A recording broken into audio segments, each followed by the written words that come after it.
From Harry Hurley Way in the world's playground to the broadcast pioneers of Philadelphia Hall of Fame, you're about to find out why Harry Hurley has been named to the Talkers Magazine list of the 100 most important talk show hosts in the nation. Yes. Live from the studios of Town Square Media in Northfield, it's Hurley in the Morning on WPG Talk Radio 95.5 and the WPG Talk Radio app. Thank you. Welcome. 7 minutes past the hour. Well, today is the day that I've been telling you about for, about maybe 3 months, maybe longer. Asking you, imploring you, begging you to call my friends at Ambient Comfort because you're going to find out today. Yesterday, I don't know what the high was yesterday. It's weird. I never bothered to check, and it would have been right there on the Ecobee, our digital thermostat. Some say Ecobee. I like to say Ecobee. And I do know this much, though. All of a sudden, we were watching a movie, and I said to Margie, I said, get a little bit hot. I walk over to the thermostat, and it was suddenly 77 degrees in the house. It's uncomfortable.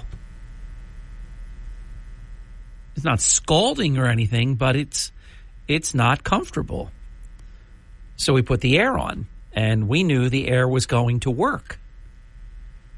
What's going to happen if you didn't do it yesterday, and I don't think it got to 83 yesterday, maybe 80-ish, 81, something like that, upper 70s, but I think maybe 81 rings a bell for some reason.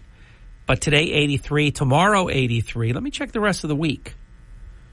Because not only you have to remember, not only is it what happens during one day, but the accumulation award when the heat doesn't... All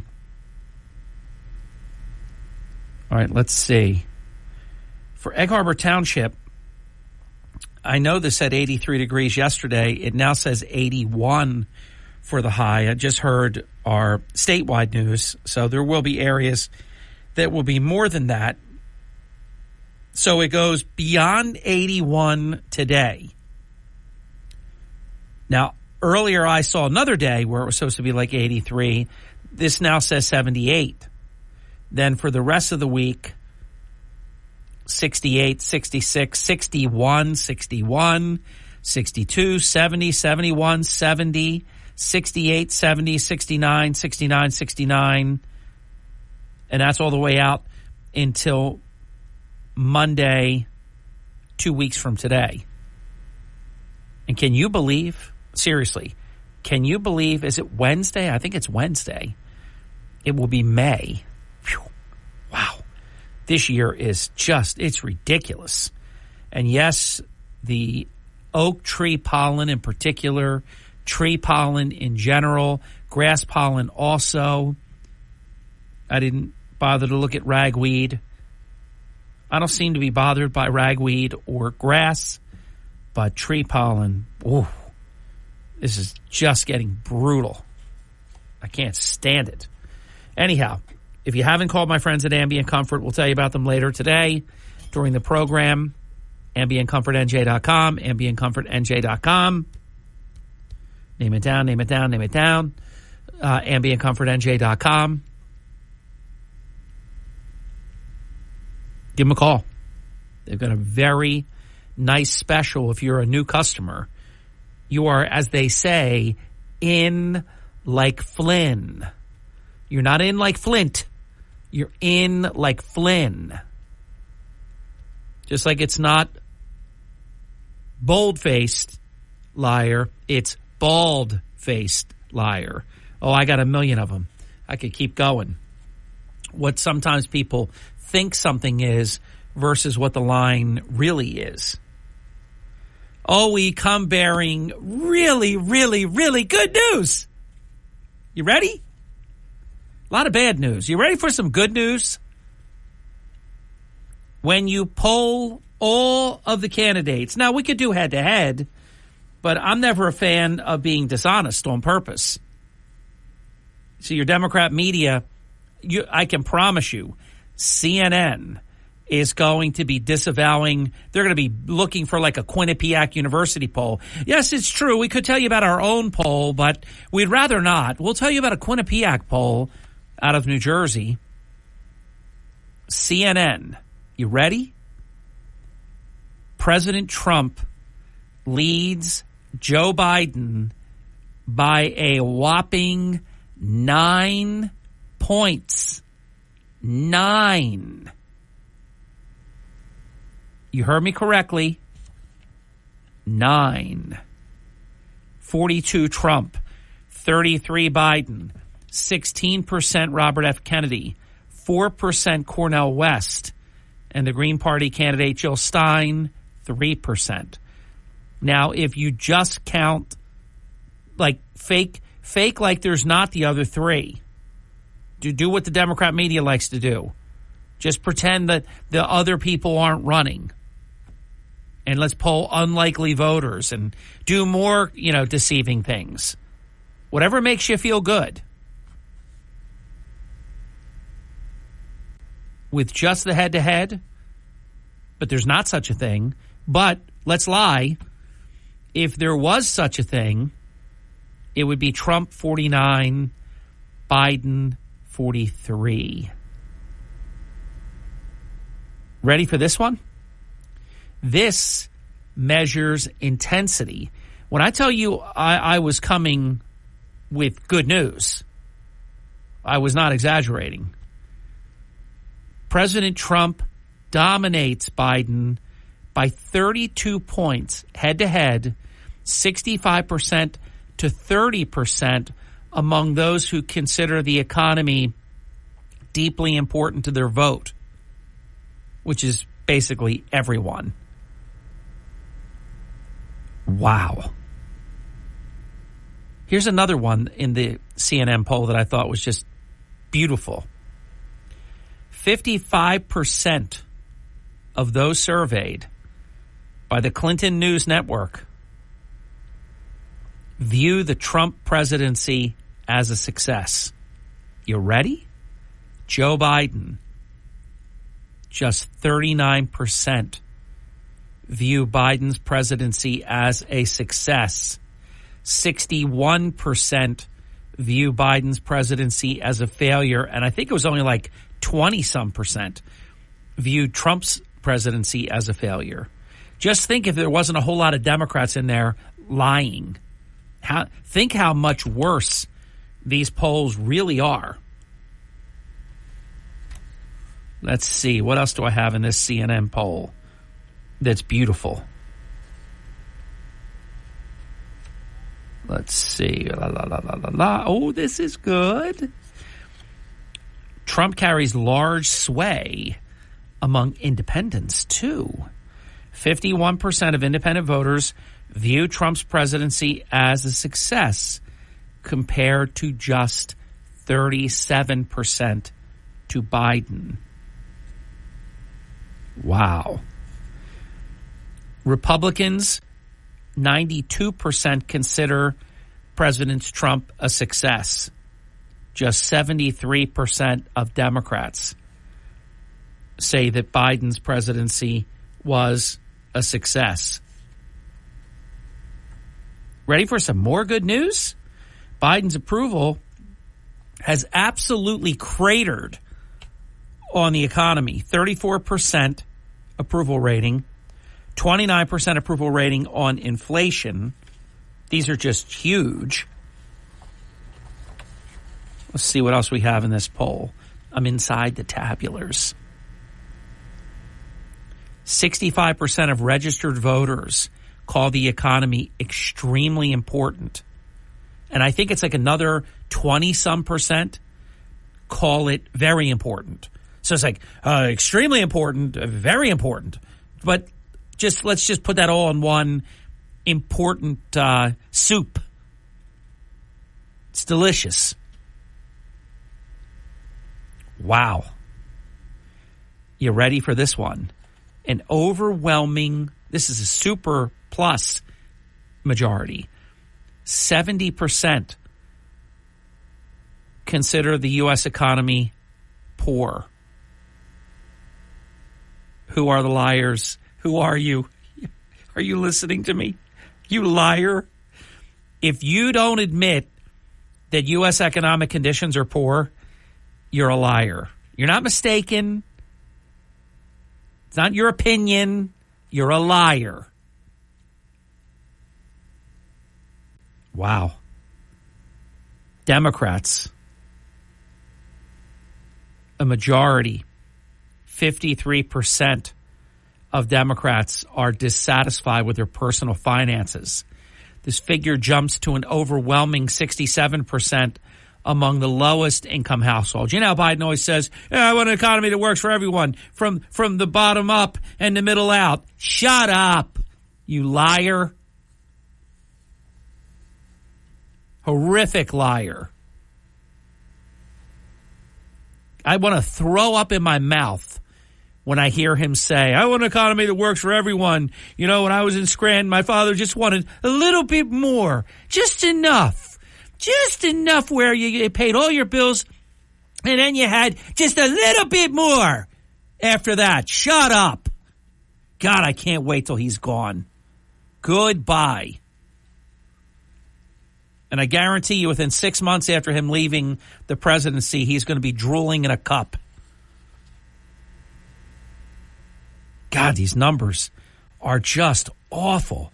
All right, here's the Democrat voter priorities. Protecting democracy, 67%. Abortion, 54%, of course. Economy, 52%. Gun control, of course, 51%. Healthcare, 49%. Here's what Republican voters care the most about. It is amazing. I just gave you the top, what was that, 5 or was it 4? 5. Protecting democracy, abortion, economy, gun control, health care. For some reason, they only give you 4 with the Republicans. You get 5 with the Democrats. That's fun. And these were not likely voters. These numbers are even worse for Biden that I'm sharing. All right, so for Republican voters, you're not going to be surprised. 79% care most about the economy. The Democrats do, too. They're just liars. Do you realize it didn't even make the top 5?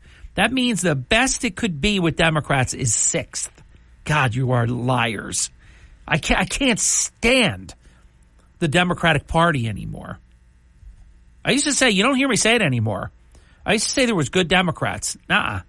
There's not.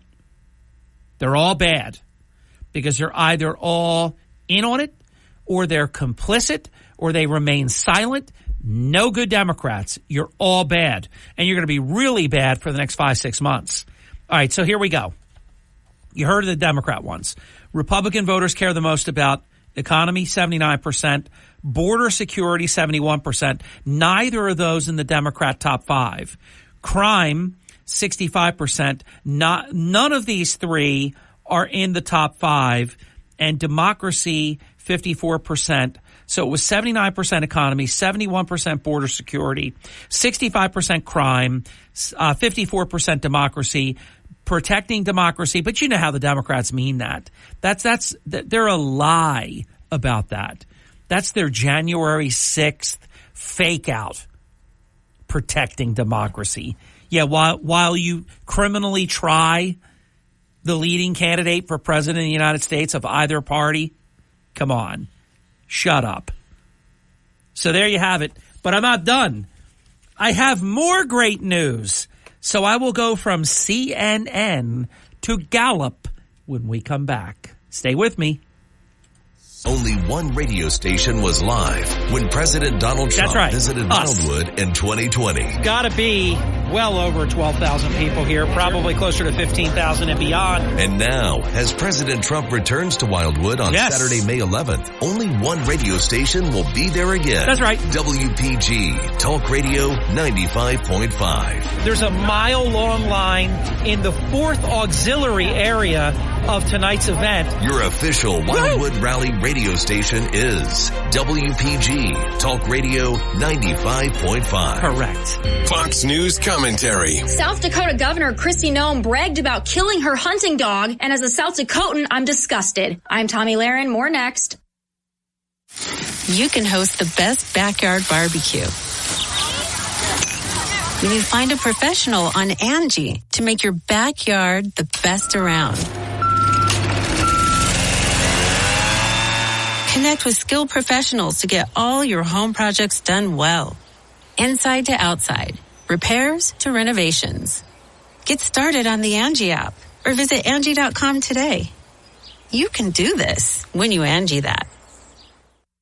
Her forthcoming book, No Going Back, The Truth on What's Wrong with Politics and How We Move America Forward, South Dakota Governor and rumored potential Trump running mate Kristi Noem details a shocking and disturbing incident wherein she shot and killed her 14-month-old hunting dog. When I saw the headline, I thought there's no way this can be true, but then I read the passage and sure enough, it's all right there. Noem wrote about what a bad hunting dog Cricket was and how he wanted to play instead of perform his duties. She also wrote about how she hated the dog and was mortified when he killed a neighbor's chickens. So what did she do?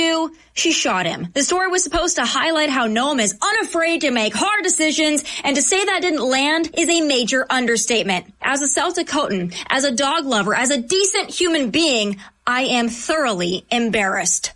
I'm Tomi Lahren, and you can watch my show, Tomi Lahren is Fearless, at Outkick.com. Listen at home or in the office on your smart speaker. Just say, play WPG.com. Starting your day the right way with Hurley in the morning. We need to just listen to the facts. WPG Talk Radio 95.5. I have a bunch of communications, and I promise you I will be speaking about Kristi Noem.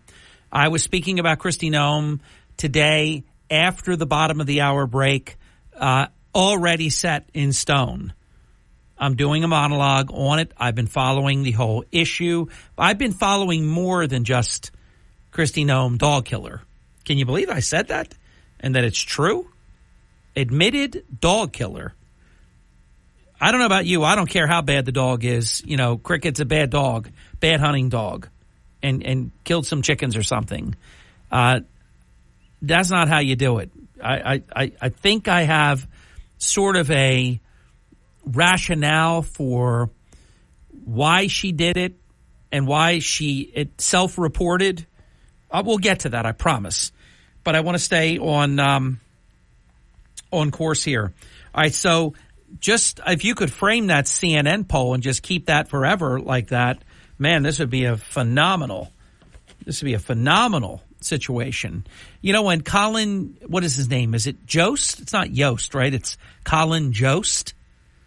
And if you want to say, I don't know anything about what Scarlett Johansson is like, seems politically wacky and crazy liberal, but seems to me like almost like the class clown got the hot girl or something. I don't understand that matchup. Never made sense to me, but I think his name is Colin Jost, right?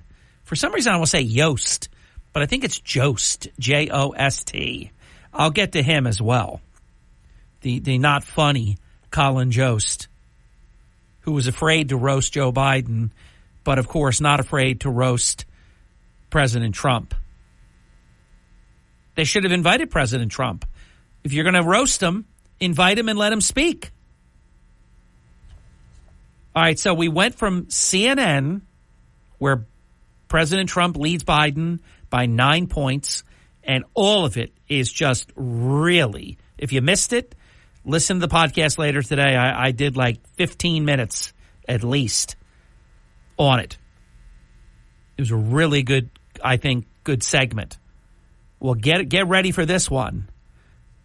Gallup polls the various presidents, all of them, at the 13th quarter of their first term for approval rating averages. Are you ready? I'll start at the top. Dwight D. Eisenhower, 73.2, top of his class. The great Ronaldus Maximus Reagan, Ronald Reagan, 54.5. Richard Milhouse Nixon. They didn't put Milhouse, but I did. 53.7. Bronze medal winner of all time. Bill Clinton, 53% in his 13th quarter of his first term. George W. Bush, 51%. Jimmy Carter, 47.7%. Donald Trump, 46.8%. Barack Obama, 45.9%. And remember, he got I can't say 100, but about 98.8 gushing coverage.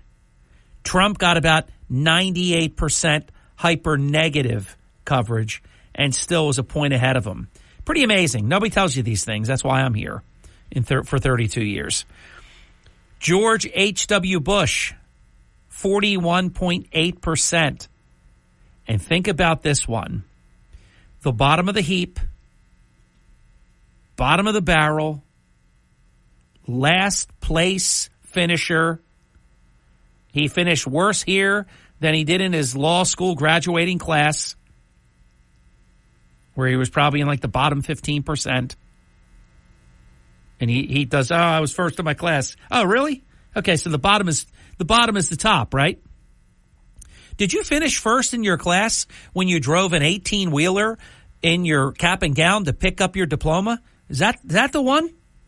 Yeah, that's how I did it. And did you have like a rusty chain with you and hairy legs? And possibly some of those cannibals that ate your uncle? And we're wondering why he's 9 points down? My God, he should be 90 points down. Joe Biden, the worst in the history of the Republic. 38.7. Let me go even broader because I went into the tabulars, took a little bit of math here. Biden's most recent quarterly performance, 38.7%. Ready? Ranks 277th out of 314 presidential quarters. Now, are you following? I know you're smart, but I want to make sure you understand what I'm saying here. I went all the way back to 1945. So what is that, like 77 years or something? 78 years? I went back to 1945. It was out of 314 presidential quarters that Gallup measured, dating back to 1945. Biden was 277 out of 314.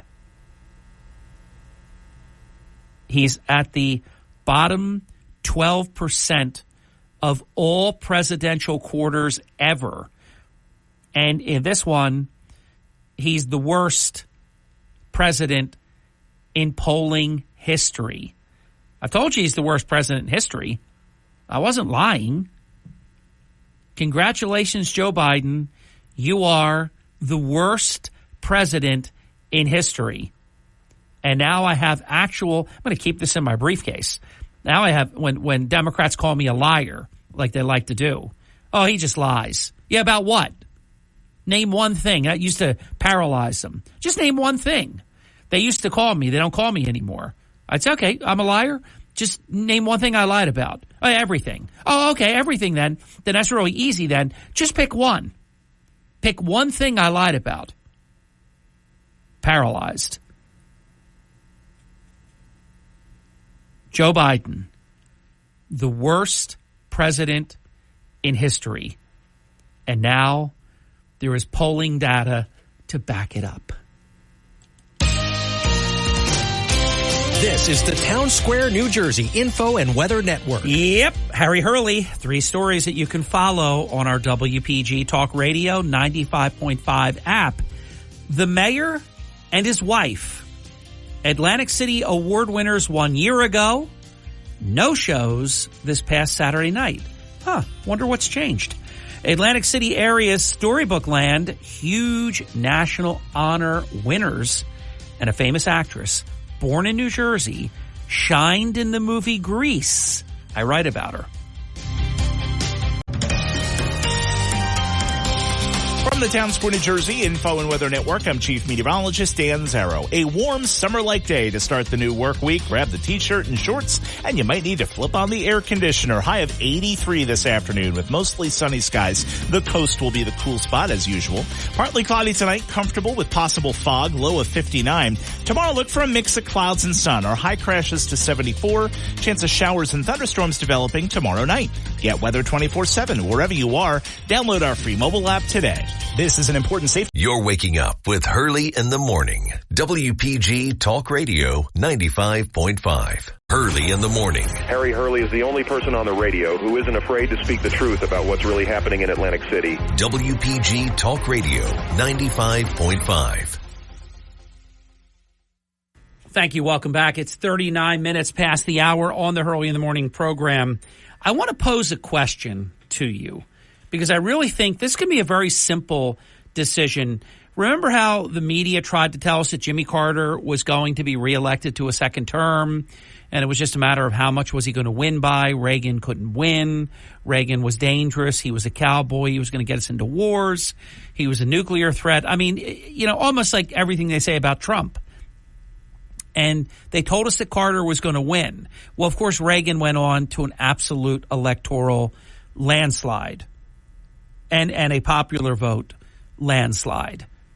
And then they try to tell you later, oh, you know, a lot of late deciders. Yeah, right. Shut up, liars.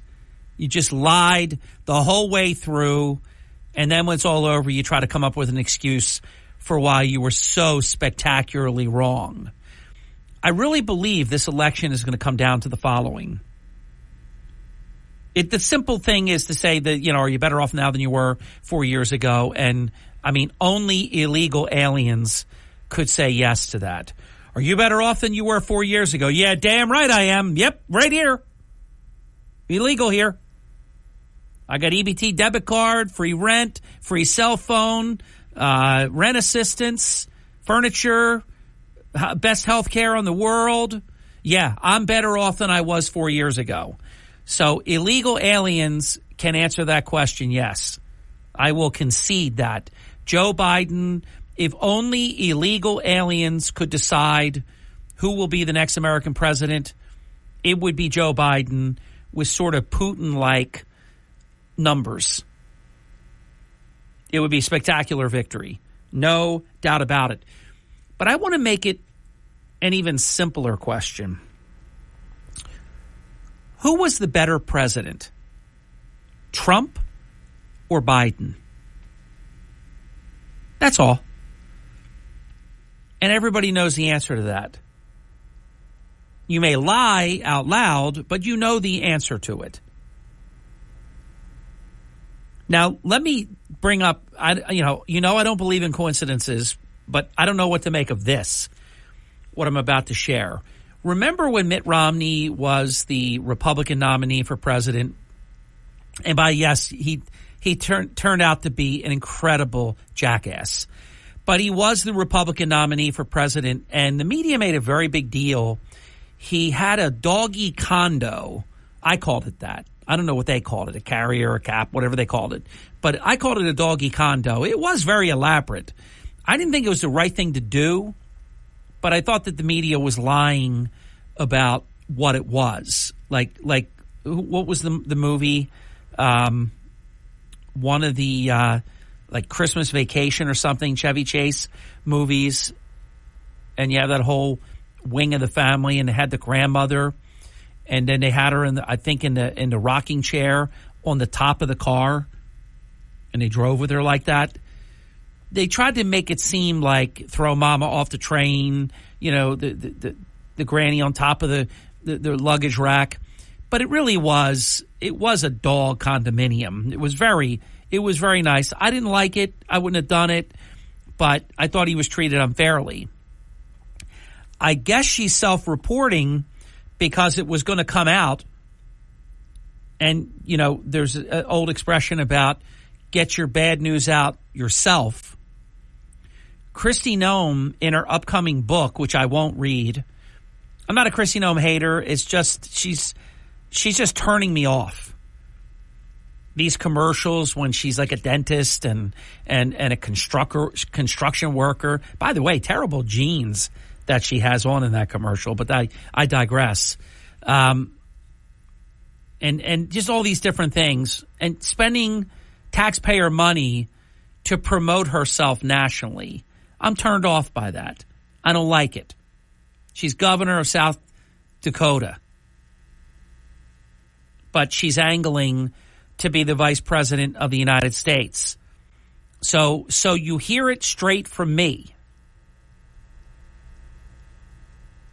It is no rumor. It is no smear. Kristi Noem shot and killed her 14-month-old hunting dog named Cricket.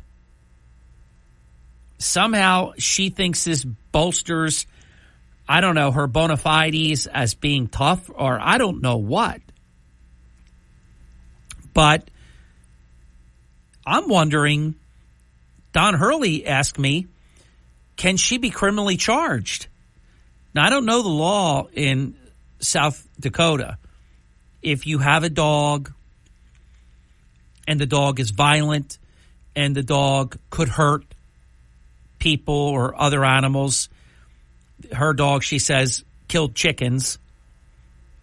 I don't know if you're allowed to put your dog down. But she did, and she's admitting to it. And I honestly don't think there's any way. Only Trump would find a way to potentially look past something like that. Because what that's going to do, if she's on the ticket, you're going to have PETA. You're going to have protests everywhere you go. It just pick somebody else. If you were going to pick her, please don't, and pick someone else.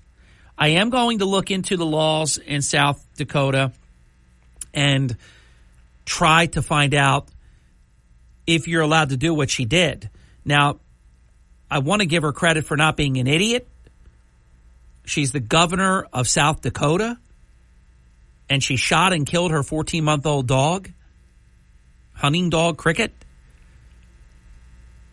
If you're not allowed to do that, she shouldn't be vice president. She shouldn't be governor. She should be captain of Team Stupid. Kill your dog and you're not allowed to, and then admit it, and then write about it. And the passage that I read, it just sounds terrible. And it's her writing it. It sounds terrible. She would put it in the best light, right? And it sounds terrible. A lot of times I don't agree with Tomi Lahren.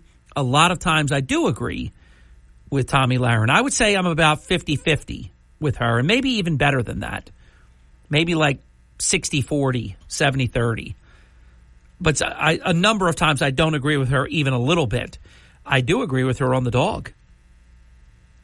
I think it's just abominable. It's just terrible. I mean, did you attempt to like train the dog? All right, the dog ate some chickens or something, but did you train the dog? Did you what did you do? And that can just be used in such a legitimate way, mischievous way. It's no good. Kristi Noem, I hereby officially disqualify you for vice presidential consideration. You're listening to Hurley in the Morning. We live in a society where everybody is offended. WPG Talk Radio 95.5, South Jersey's talk station. WPG Talk Radio 95.5. For complete contest rules, visit WPGTalkRadio.com. You're listening to Hurley in the Morning. Under President Biden, America has laid out a welcome mat to illegal immigrants, smugglers, and cartels. WPG Talk Radio 95.5. The border issues are out of control. South Jersey's talk station. That's just about right. It's 52 minutes past the hour. Your phone call's coming up right after the top of the hour. Don't go away. The entire 7 o'clock hour is devoted to you in wide open forum at 609-407-1450. Then we'll be joined by former New Jersey Senator Chris Brown. Looking forward to that. And Mayor Charles Kane in the 9 o'clock hour. So, excuse me, tree pollen. A lot of great stuff. Well. I don't know, 90 days, 120 days, maybe longer. I've been telling you to call my friends at Ambient Comfort Heating and Air Conditioning because the heat will get here and your system is going to let you know if it's not in a position to catch up. Today will be a test when it goes beyond 81, probably to close to 83. There's a $59 air conditioning tune-up special for new customers at Ambient Comfort. My advice is get it checked now before it gets consistently hot and then you discover a problem. The easier the repairs tend to be is when things are tended to earlier. It's like anything, proper maintenance. For just $59 for new customers, and it's well worth it. Their certified technicians will perform a thorough precision tune-up on your system to make sure it's safe and running at maximum efficiency, prepared to get you through the summer heat, regardless of who originally installed your system, when comfort matters.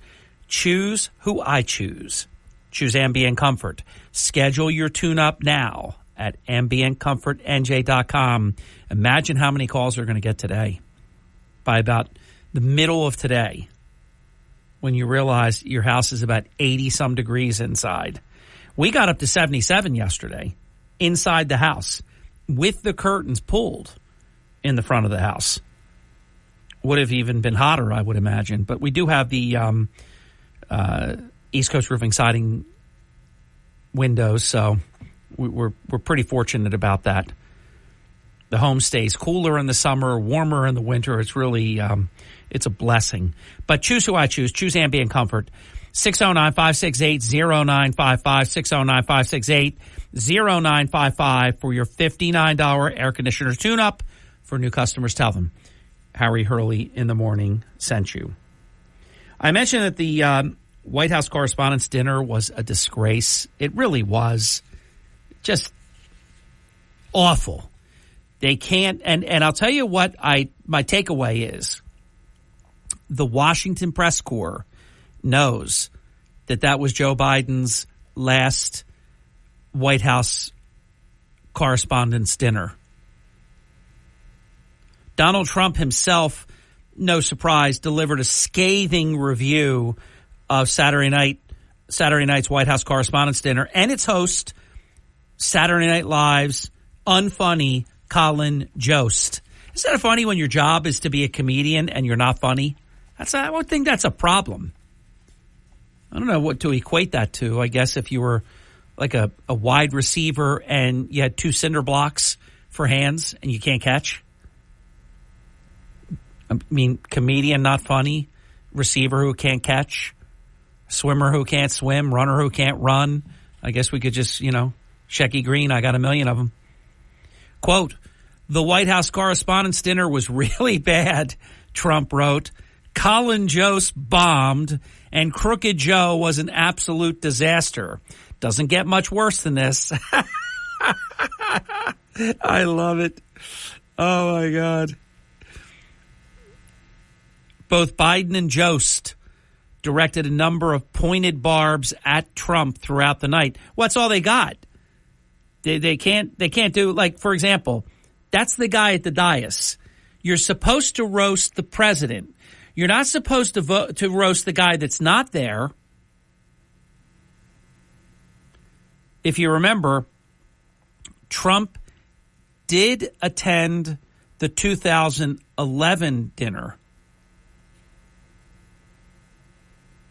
And interesting to note, when he went to the 2011, that's not a typo, because obviously he didn't run until 2016. When he went to the 2011 dinner, he was famously roasted by Barack Obama. Many believe that helped Trump decide to run for president in 2016. So be careful what you wish for.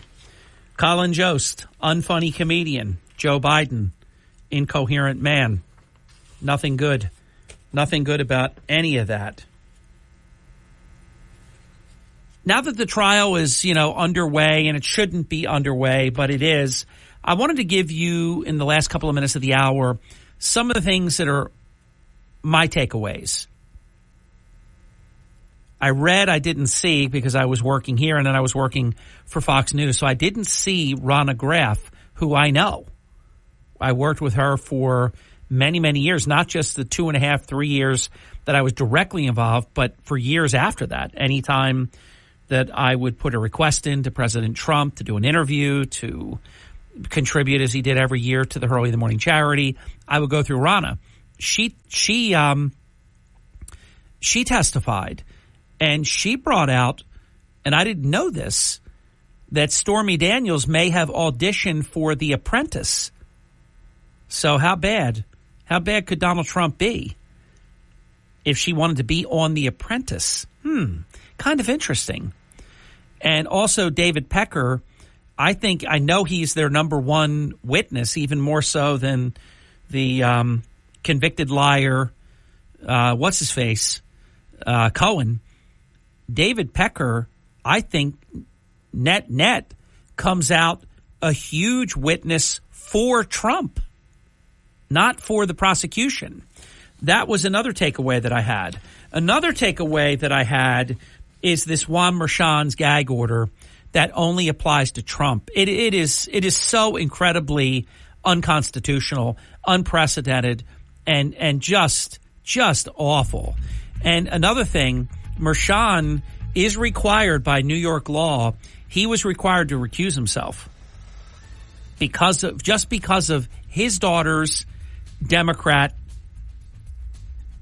leanings and the position she's taken adverse to Trump. The other thing that I take away is that they've had a week of this trial and we still don't know the crime. They're coming up with novel legal theories, about payments for non-disclosure, but none of that. He's accused right now of a non-crime, but they're trying to trick the jury into believing that Trump has committed a crime or crimes. Just some of the takeaways from a very bad first week. No, I don't know what today is. Today somebody's busy, but can't be Trump because he's not allowed to get a day off. But WPGG Atlantic City, WENJ HD3 Millville, a Town Square media station. Everything you need to know in 6 minutes starts now. Today. From Harry Hurley Way in the world's playground to the Broadcast Pioneers of Philadelphia Hall of Fame, you're about to find out why Harry Hurley has been named to the Talkers Magazine list of the 100 most important talk show hosts in the nation. Live from the studios of Town Square Media in Northfield, it's Hurley in the Morning on WPG Talk Radio 95.5 and the WPG Talk Radio app. It is 6 minutes past the hour. Whatever you would like to talk about this hour is on the table. What I would like to do is perhaps have as many callers as would like to react, comment about the Kristi Noem issue. Because keep in mind, when your book's not even out yet and The Guardian out of the United Kingdom comes out and goes worldwide on you, sometimes the story gets so far ahead of you that it almost doesn't matter what you say later. Kristi Noem evidently is explaining in her book. I haven't read her book. The book's not out yet, but excerpts are out. She's evidently explaining that in South Dakota, you can put down a dog that has bit people, and evidently Cricket has bitten people, her hunting dog, and a dog that kills livestock. You can also shoot the dog. So, but the expression, if you're explaining, you're losing. And the media, the Democrat media, the Democrats, they're going to have a field day Oh, okay. You're normalizing it now. Okay, it's just the way it is there. So get ready. I'm telling you, she got disqualified. Trust me when I tell you, she got disqualified on this. Doesn't matter. What's the game they call it? The whataboutisms or something. What about this one and what about that one and what doesn't matter. It doesn't matter. Michael Vick, for example, is a national sports football analyst. I mean, he did get canceled for a little bit, but he didn't get the kill shot. He's back. Kramer, Michael Richards, kill shot, although Jerry Seinfeld is bringing him back. People don't even remember what he said, but he got canceled so long ago and it is stuck. He hasn't been able to work. He's very fortunate because he gets millions and millions of dollars every year from the Seinfeld royalties. But Jerry Seinfeld said, look, that was a lifetime ago, and I'm bringing him back. So Jerry Seinfeld can do that kind of thing because he is quasi-uncancelable. You can do whatever you want to him, but he's worth so many hundreds of millions of dollars that he can do what he wants. And he's bringing Michael Richards back. Understand, nobody said it's fair. I mean, look, I can't stand him, but Al Franken got canceled on something that I don't really think. I think it was boorish and bad. I don't think it was cancelable. It was nasty. But some people get canceled and some people don't. I'm telling you, Kristi Noem got canceled. She doesn't know it yet, but she did. 609-407-1450, an open phone line. Welcome to Hurley in the Morning. You're on the air. Good morning, Harry. Dear Atlantic City. Thank you for taking my call. My pleasure, Got a little cold here. Okay. This fits right into what I was going to ask you about. Kristi, no way. You didn't train the dog properly. That made me sick to my stomach, Harry. I'm an animal lover. Yeah, see, most people are not going to even wait for... Well, wait, though. She bit humans, and she killed livestock. In South Dakota, the law says you can do it. I mean, when you start explaining this kind of thing, it's big-time loser stuff. No, she didn't train the dog properly. No, I was at Acme 10 days ago. Someone threw a little tiny bunny out. And I needed to get into Animal Farm through another sanctuary with Hurdle the Turtle like some company. I can't keep it. Hey, I like that. Hurdle. I like that. I also have a rabbit, too. I haven't seen him, though, lately. Oh, there you go. Yeah. Company. Yeah. Company. And I can't get out. I'm on foot. Oh, I got you. I know. Yeah. Anybody would be able to take it to the Animal Farm or something? Well, it still fits in the palm of my hand. I have cats I said we're keeping. They want to play with him right now, but I can't let him out. He's in a cat carrier. So you have one of the ones with the tall ears, right? Not like the bunnies that you get with the lop ears down. You got the one with the ears straight up, right? Like a wild bunny. I don't think he's wild. I think he got him from Eastern. They just threw him out. Oh, I think because was acting in the parking lot and the cars went down. And I don't like it when people do that. No, I hate that. They do it to people, too. It's a throwaway society. I can't stand it. Well, when the movie 101 Dalmatians came out, a bunch of people got Dalmatians. Then a bunch of people got rid of their Dalmatians. Right. They're a lifetime commitment, Harry. Animals are a lifetime commitment. That's right. Yeah. Yep. So can you help me out, Harry? Can you help me out? I will try. I can't do it myself, and I'll tell you why. You wouldn't believe how many rabbits I've had to take care of. And my children used to get rabbits, and I had to take care of them. Feed them and clean up and all this stuff. Had to hutch, the whole deal. So if somebody, I'll be a conduit. If somebody listening would like a little bunny, tell us what the bunny looks like. What Harry, color? What color? He's brown, but not in the city, Harry, because they've eaten every rabbit in the city. No. You want somebody that has like on the mainland that has like a backyard and has room and stuff like that. Fenced in would be great. So if somebody listening would like Dee's rabbit, how old do you think the rabbit is? Oh, he's not very old. Only a couple months, not even 2 months probably, Harry. So he's still really small? Yeah, he fits in my hand. Okay, so if somebody listening would like the rabbit, Dee, I have your phone number in my phone because we've spoken before off air. I will call you, okay? Thanks, Harry. All right, Dee. Have a good one. You do the same. You got it. All right, let's get the first break in because I know the next call is going to be a little bit longer.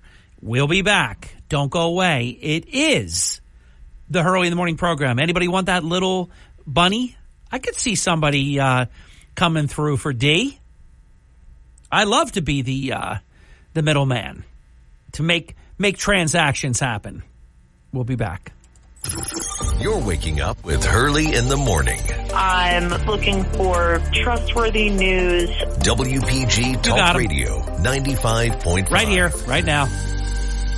Meets right now. This is the Sean Hannity Morning Minute. Top aides of Biden secretly hatched a plan, according to the New York Post, this past fall to replace Karine Jean-Pierre by recruiting outside allies to nudge her out the door. She did make history in May of 22, but she became the first African-American and first openly gay person to hold the position and had developed the exasperating habit, it says, of reading canned answers directly from a binder to reporters at her regular briefings. I mean, it's impossible. How do you defend? Well, Joe Biden keeps messing up. Oh, yeah, he gets more done in an hour than most people can get done in a whole day. I mean, this is the crap they're defending. Check out the Sean Hannity radio show later today. Right here. Hey, everybody, your friend Sean Hannity here with a message that is all about your safety. Now, when it comes to protecting yourself, your loved ones, well, it's not about having a firearm. It's about understanding the continuum of force philosophy. Now, picture this. A situation arises where you or a loved one are threatened. Now, instinct may drive you to reach for a lethal means immediately. Now, what if there was a way to effectively defend yourself, de-escalate a situation without the irreversible consequences of deadly force? Enter Byrna, B-Y-R-N-A. It is the less lethal pistol launcher equipped with tear gas and kinetic ammo to incapacitate attackers for up to 40 minutes. Byrna is legal in all 50 states. No background check is required and can be shipped right to your door.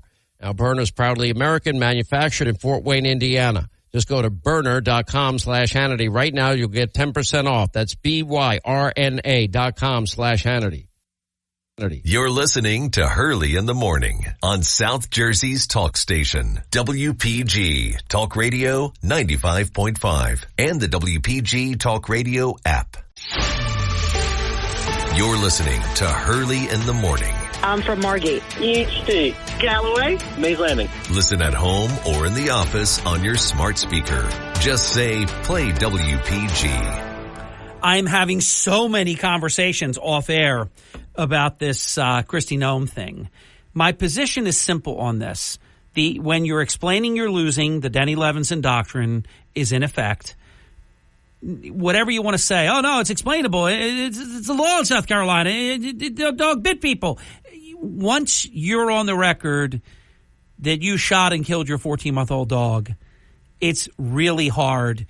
I think her upward mobility is over, and she might even have a political death shot with being able to be governor even, although they do appear to like her in South Dakota. I think she's been a good governor. I'm very turned off by her TV campaign because I don't like it when governors spend taxpayer dollars nationwide to run commercials, basically thinly promoting the state, big time promoting themselves, and then looking. I mean, she's been so almost just gushing, embarrassing, trying to be the VP. So I don't like any of it. Too ambitious. I don't like it. Guest listener Bill wrote me, and these are quotes. Quote, the fact is, this is from Kristi Noem. Quote, the fact is, South Dakota law states that dogs who attack and kill livestock can be put down. Remember, I said that in my monologue. Quote, given that Cricket had shown aggressive behavior toward people by biting them, I decided what I did. Noem, end quote, continued. Outrage spread across social media platforms late last week. This is where I heard about it. The Guardian reported on an excerpt from Noem's upcoming memoir, quote, No Going Back, end quote, which is set to be released on May 7. In the excerpt, Noam described taking her 14-month-old female dog Cricket to, quote, a gravel pit, end quote, near her farm and shooting her because it was, quote, less than worthless, quote, untrainable, quote, and had killed and eaten several chickens. See, in the book, though, I don't know that she talked about them biting people. I hope she did, because then it's really going to be hard to explain. They killed the chickens. Now, I'm not for killing the chickens, but how do I explain this? I know what I know. When Dean did, we're going to here, we're going to there. Ah! Don Hurley and I were on the phone within 10 seconds of that, and we both said, he's done. Now, he was the leader at that point.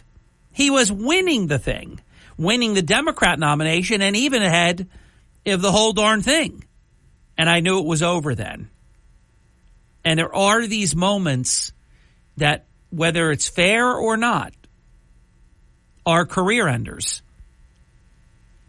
Killing the 14-month-old dog and trying to explain that for a general election campaign, it's unworkable. She's going to have to rehabilitate in her own state, let alone trying to run in 50 states. 609-407-1450, an open phone line. Welcome to Hurley in the Morning. You're on the air. Good morning, Harry. It's a great day in the city of Brigantine. Wonderful to hear. Just got done my 3-mile daily morning constitutional. Opened up my bedroom window for the first time. Life is good. Good. So, Kristi Noem, I agree with you on the jeans, by the way. She's very slim. I mean, it's hard for women that thin to find good-fitting jeans.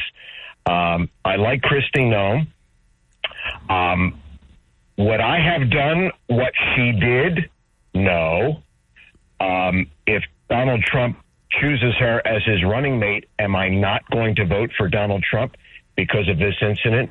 Of course I'm going to vote for Donald Trump. But here's the thing, though, Andy. Do you need somebody like that you'll have to be explaining to all the time, that you and your running mate will have PETA at everything you do from now until November 5th? He doesn't need her help with South Dakota. I don't even remember if South Dakota's like 3 electoral votes or something very, very small. Look it up, 5, 3, something small. And why do you have to? I just think you have to. I think she was in the top 3. I think now she's out. Well, let me add some things to this whole story so that we have a whole picture, because I read the whole story about this. This dog actually tried to attack her. Mm-hmm. The dog was killing the neighbor's chickens. The dog was attacking the other dogs. Remember, this is not Beverly Hills. It's not Martha's Vineyard. This is South Dakota. It's like the Old West. People view animals differently there, and I am a dog lover. I'm an animal lover, period. And believe me, I can understand anybody who is upset with her. By the way, quick sidebar, because I always throw these things out and listeners ask me later. This will save me time, Andy. South Dakota is 3 electoral votes. So is North Dakota. But I am listening to you intently. Andy, please continue. Now, here's what I was going to say. So for all of the people of the left now, I'm speaking strictly of the left. Yeah. For all of the people of the left now who were going to try to destroy this woman over this incident, let's remember they defended Dr. Fauci when he was killing beagle pups. Remember that? Experimenting on beagles? That's true. It was a little different, though, because they said he didn't do it. They didn't defend that he did it. They said they didn't do it. Now, I think they lied, but here she's admitting that she did it, so that's not in doubt. Look, I hear you. South Dakota isn't New York City. It's not L.A. It's not New Jersey. There's a different way of things, a more rustic way. But I just know that will not sell around the country. It may be fine in South Carolina. They say, oh, we know our governor. Yeah, we know cricket. We heard about cricket. I mean, if you can keep it parochial and local, oh, God, that dog was a menace. Killed my chickens. I know why she did it. It bit people. It bit her. You could explain it locally, and still you'd have to explain it. How do you explain that nationally, Andy? Right. Well, and I'll get to that. Remember now, you got the same people who don't mind hundreds of whales getting killed by wind turbines. That's okay. Yes. You got the same people. Remember, Michael Vick's defense was that this is the culture in which he grew up. This is just what you did. It's just like we see these cockfighting rings that pop up in certain cultures, okay? Yep. And people stood with Michael Vick. Now, I'm going to toss out this Hillary Clinton line about empathizing with our enemies and trying to see things from their perspective. And Hillary was talking about terrorists when she said that. So my point is All right, well, let me ask you this, Andy. Do me a favor. Put that aside for a quick moment here. I want you to play along. You are the prohibitive nominee to win the Republican nomination for president. You are the favorite to be the president of the United States. You haven't yet announced a single person, really. He had a list of sort of that I think he allowed to be mentioned, but you haven't decided on who your vice presidential running mate will be. And I think she was in the top three. I think it was Kristi Noem. I think it's Tim Scott and possibly Ben Carson. There are others, too. I think Senator Cotton and some others are be fabulous. But just say you're the nominee for president. Are you going to go pick Kristi Noem with what just happened? I knew this question was coming, and I'm going to say no with an asterisk. I think Donald Trump is going to wait to see how this gets covered, if it blows over, if in fact he was going to pick her. But keep in mind, it only will blow over if she's not running, if she's not the pick. If he names her the pick, it's going to be like it happened today. But I like I said, if he does, I don't think he will pick her, absolutely, because of the environment we're in. I mean, dogs are everything to people now because people don't have human relationships anymore. People, they live virtual lives on social media. They claim people are their friends that they've never met, these people they see on social media. So dogs are like their family, and I get all that, and I love animals. I love dogs. I don't think he's going to pick her. But if he does, I will still vote for Donald Trump. Well, I will too. Yeah. But that's a horse of a different color, to quote the Wizard of Oz. But here, listen to this, Harry. They're going to try to make this look like Kristi Noem is now like a white cop who wakes up every day with one goal to go out and kill black men. Right. Well, and that's why you can't pick her.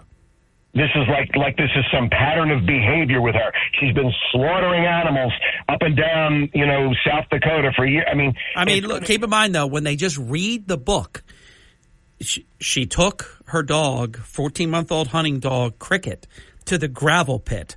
I mean, all they have to do is use her words. I know it was described in a way that in South Dakota is the norm because it is the Old West. They look at animals very differently out there. I'm going to tell you another thing. Right, animals there are utility. Right. Now, these same people who are perfectly fine with killing babies, not only before they're born up to the last minute, but don't mind them getting killed after they're born. And by the way, and that's the Born Alive Act, Barack Obama voted for it in the Illinois state legislature. You're absolutely right. But whenever we get into the whataboutism game, it's a loser. It's just never good. And unfortunately, Democrats can have all kinds of flaws, and it's okay, and the media doesn't go market saturation level, insane about it. This would be an absolute feeding frenzy of just epic proportion. and they would tie it to Trump. Oh, my God, he could have picked anyone. He picks the one that kills her dog, murders her dog, in a gravel pit. I mean, she, unfortunately, is unpickable.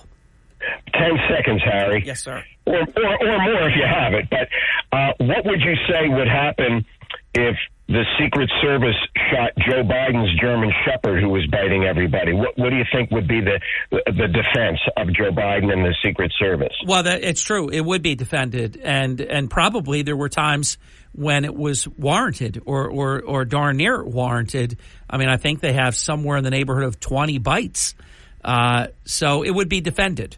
I mean, look, they defended shooting Ashley Babbitt in cold blood and killing her and covered that up. They would easily say this dog was a threat to the president and we had to shoot. It would be defendable. Yes. So we weren't there. We don't know what happened. What I would advise Kristi Noem, if I were Harry Hurley life coach, thank you, is to address this one time and then never speak of it again. And then the chips are going to fall where they may. I think she's going to survive this. She's done a great job in South Dakota. I don't suspect Donald Trump is going to pick her now. I don't think it's a career ender, but I don't suspect he's going to pick her now. Yeah, my position on this is very clear. I don't think it's a career ender in South Dakota, much like what you were saying about. I said the same. It doesn't kill her at home, but it does, at least for now. Remember, Joe Biden's allowed to be a serial liar about some incredible things for 50 years, and it's okay. Kristi Noem, it's one thing, and it's really unfair the way the game is played. But I've often said this, a Republican can't have one provable, outrageous thing because they will wrap it around your neck like a tire, what they call a necklace in Haiti, and set you on fire. There's no question about it. It's not a career ender in South Dakota. It is a career ender for now in terms of upward mobility. Not to say that President Trump couldn't pick her for a cabinet spot even, but she can't be on the national ticket right now.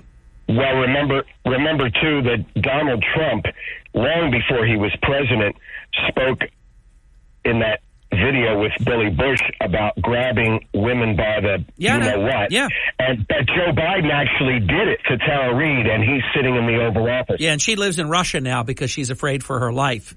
It's the way it is. It's terrible. It's worse than double standard. I mean, it's his own daughter. How about his own daughter's diary?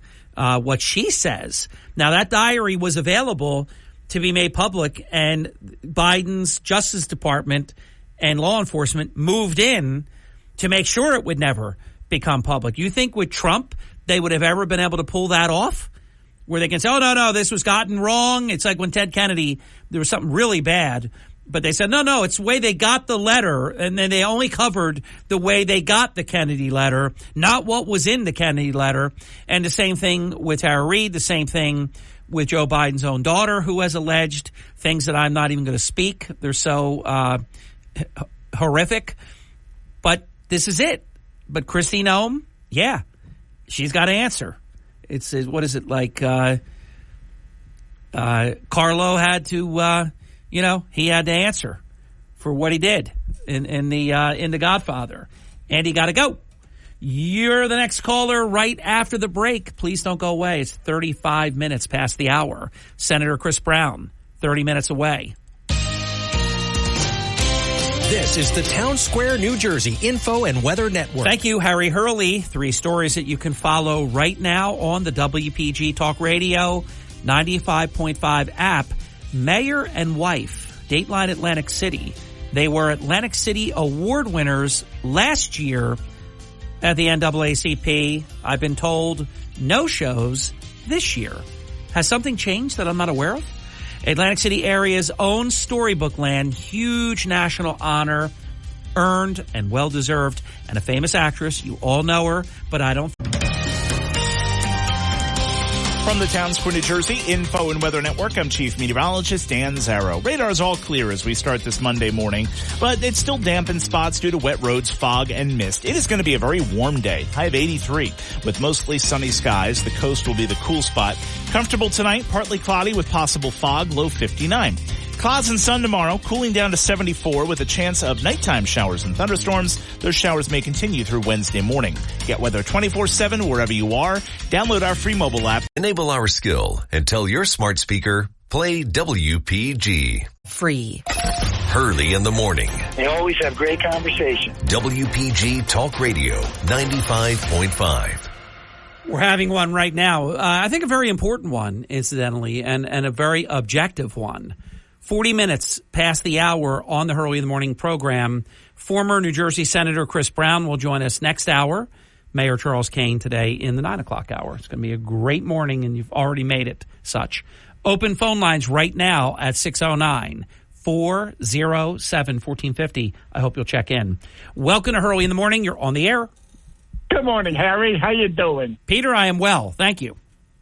I presume you picked up the email with the theme song to Commander McBride. Well, I was very honored, and I loved it. Yes, that's a cartoon that I watched when I was a child. Oh, same here. Same here. And I'll tell you something, you know, if I could say, we were, in our day, we saw a lot of cartoon violence. What was it? Speeding Gonzalez, yes. And his, I forgot, Slowpoke Rodriguez. There was, you know what the sad thing? It was all in jest and fun. There was no racial or ethnic stereotype implied or anything. And the same goes for a good example. Oh, Pepe Le Pew, you know, if you remember. Yes, sir. And you know, when it's really sad. It's really sad that nowadays everything is under a microscope. I mean, face it, I'm pretty sure we did a lot of Saturday mornings in front of the TV, and how many countless bowls of cereal. That's true.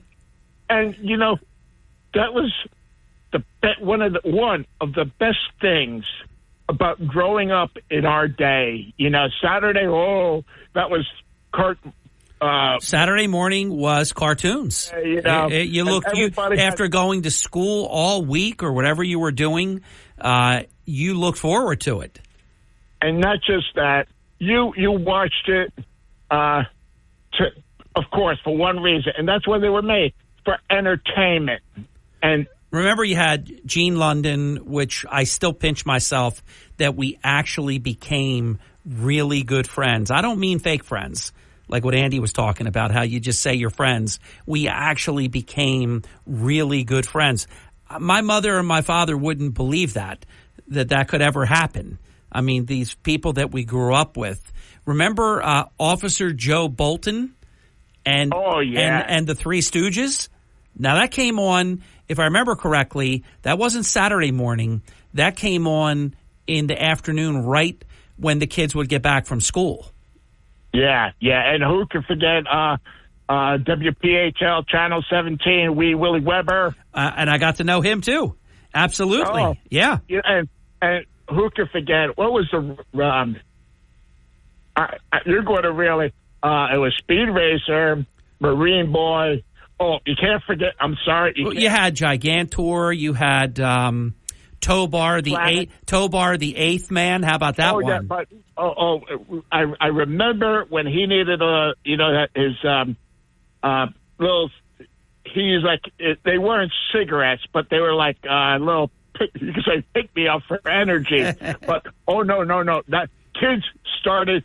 The kids will start to smoke and all that. And who could forget? Hey, Peter, nobody worried about that. They sold the little packs of cigarettes that looked almost real.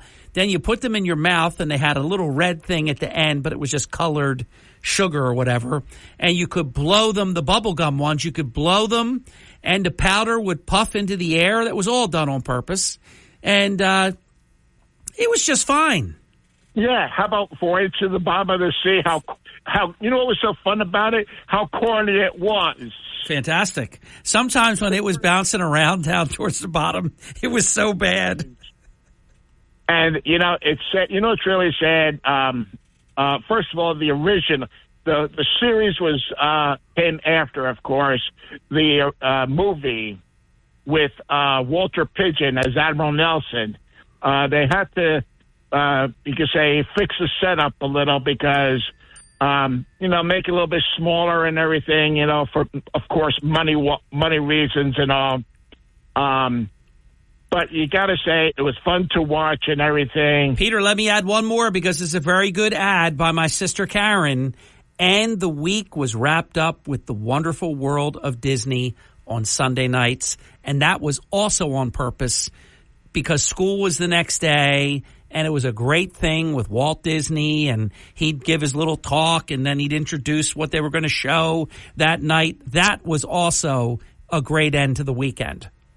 But do me a favor, and to you and your family and all the listeners, have a blessed day. Not just today, but every day, because they are the best days. Thank you. Okay? Thank you, Peter. I like it. Peter has his own, he's got his own, closing line, and he delivers it well. 46 minutes past the hour. I've got to step aside for just a few minutes. And this is a rarity when we're an open forum. And I can tell you that if you call me right now, you will be the next caller on the air. Oh, my gosh. That's like I Dream of Genie. That's like an ingot of Finkilium. That is a win. 609-407-1450. Call me now. Hey, did you hear? There's a rally coming to town. Lightning is going to be cast in a bottle for the second time in the same location. It's happening, and it's right around the corner. WPG Talk Radio 95.5 welcomes President Donald Trump back to Wildwood. I love New Jersey, and I'm thrilled to be back right here in the Garden State. President Donald Trump on the beach in Wildwood, Saturday afternoon, May 11th. Stay with WPG Talk Radio 95.5 for exclusive interviews, ticket information, and live coverage of the rally. President Donald Trump in Wildwood, Saturday, May 11th. Your official Wildwood Rally radio station is WPG Talk Radio 95.5 and the WPG Talk Radio app. Bible. Hurley in the morning. WPG Talk Radio 95.5. Hurley in the morning. It tends to make me feel a little bit more intelligent. WPG Talk Radio 95.5. Thank you. Welcome back. It's 10 minutes before the top of the hour. 609-407-1450. Phone lines are open. We welcome you to the Hurley in the Morning program. Hi there. Hello? I hear you loud and clear. Good morning to you. How are you today? Very well. Thanks for asking. How are you in return? Good. Good. Ever better. Great. Listen, I just wanted to follow up on a conversation you were having earlier about the governor and the dog and this and that. And so you mentioned about, if it continues and PETA and the animal rights people and all that. But let me ask you a question. Mm-hmm. Where are they with all this windmill activity? Where are they? Oh, well, this is a beautiful point. They're absent, and they're absent on purpose, and they're hypocrites, and they're wrong, and we could go on and on. But here's the story, though. Unfortunately, they're not held to the same standard. And I understand that, and that's a horrible thing that the standards are the bars being lowered in this world and not kept or raised. For them. Lowered for them, raised for the other side. Yeah, it's so there's been so many similar circumstances, and they use the news against us, and of course they contort the news because they own the news. But I just started thinking, and the gentleman brought up a good point, the gentleman from Brigantine, about the president's dog. Yeah.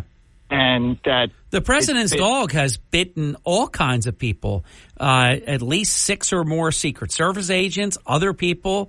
I mean, the dog was a menace. But here's the reality on that one, though. I was having a conversation off the air with a listener about a half hour ago on that one. They didn't kill that dog, though. So it's almost a bad example. It's absolutely a bad example. And the lady with the rabbit, she might want to look into what's called the Funny Farm down here. Great organization. Now, she said something. I was a little distracted, but she said something about the Funny Farm.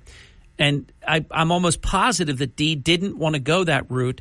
She was hoping that perhaps a listener on the mainland with more land, not down beach, would take the rabbit. She said the rabbit is about, I think, 2 months old and fits in the palm of her hand. It's a little tiny bunny, and she's hoping that somebody might want it. It's brown. That's what I know about it. But she mentioned what you just said. I can't remember why she was adverse to it, but there was a reason that she took a different approach.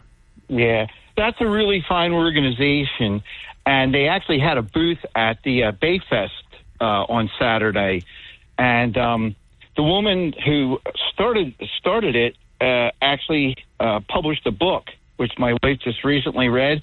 What an amazing story. You're talking about falling into something that you never intended. Her mother actually started it with all the animals that she used to have. Wow. And when she passed away, the woman who's the current, I guess, owner, if you will, picked up where her mother left off in her mother's memory, and it's just exploded. And if you ever get a chance to go by there, it's a great place, especially if you have grandchildren that are a little younger.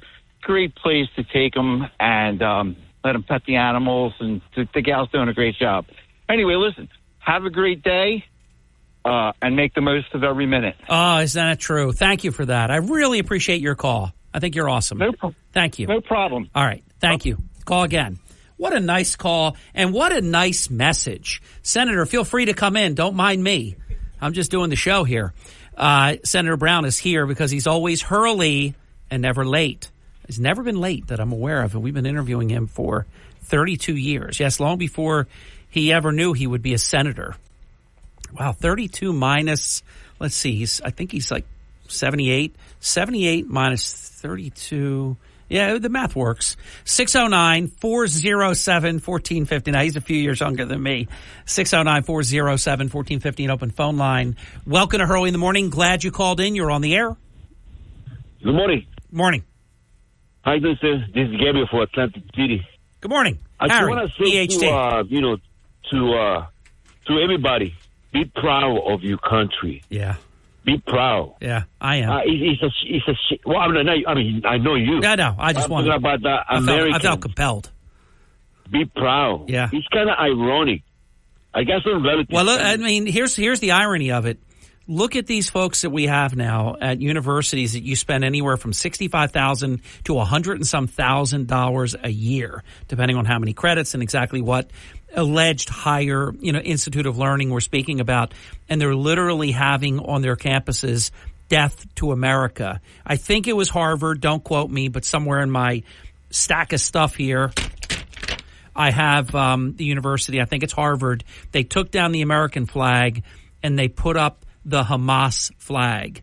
This is death to America, death to Israel in the United States of America, and they're flying the Hamas flag. They're flying a terrorist flag. This is the country right now is ailing. It is a very sick time in American history, my friend. Oh, absolutely. And it's an embarrassment to me, to see kids, they don't know their own history about United States, the wonderful Constitution of this country. If they don't have, they take it for granted. It's unbelievable to me. It's unreal, And I know. That's why sometimes, I tell them. Well, you think about people that, here's my theory. Tell me what you think of this. The people that get here, and I'm not saying all of them, so this is a broad brush that I'm painting with, but the people that get here legally that maybe spent 7 years and more to do everything right, come here, work here, go back home, come back, leave again when they tell you to, pass the citizenship test. The people that do it the right way, that wanted to come to America for everything that is great about the greatest nation in the history of the world, that's what legal immigration, that's what immigration is all about. We have people coming here now that hate our country, that are doing human trafficking, drug trafficking, all kinds of horrific things. We have 100,000 people a year dying from fentanyl. A lot of that is because of what's happening at that border where all these illegalities are happening.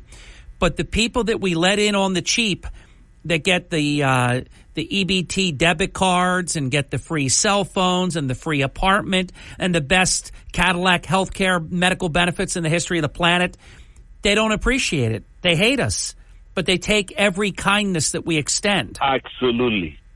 It took me 13 years to become citizen of this country.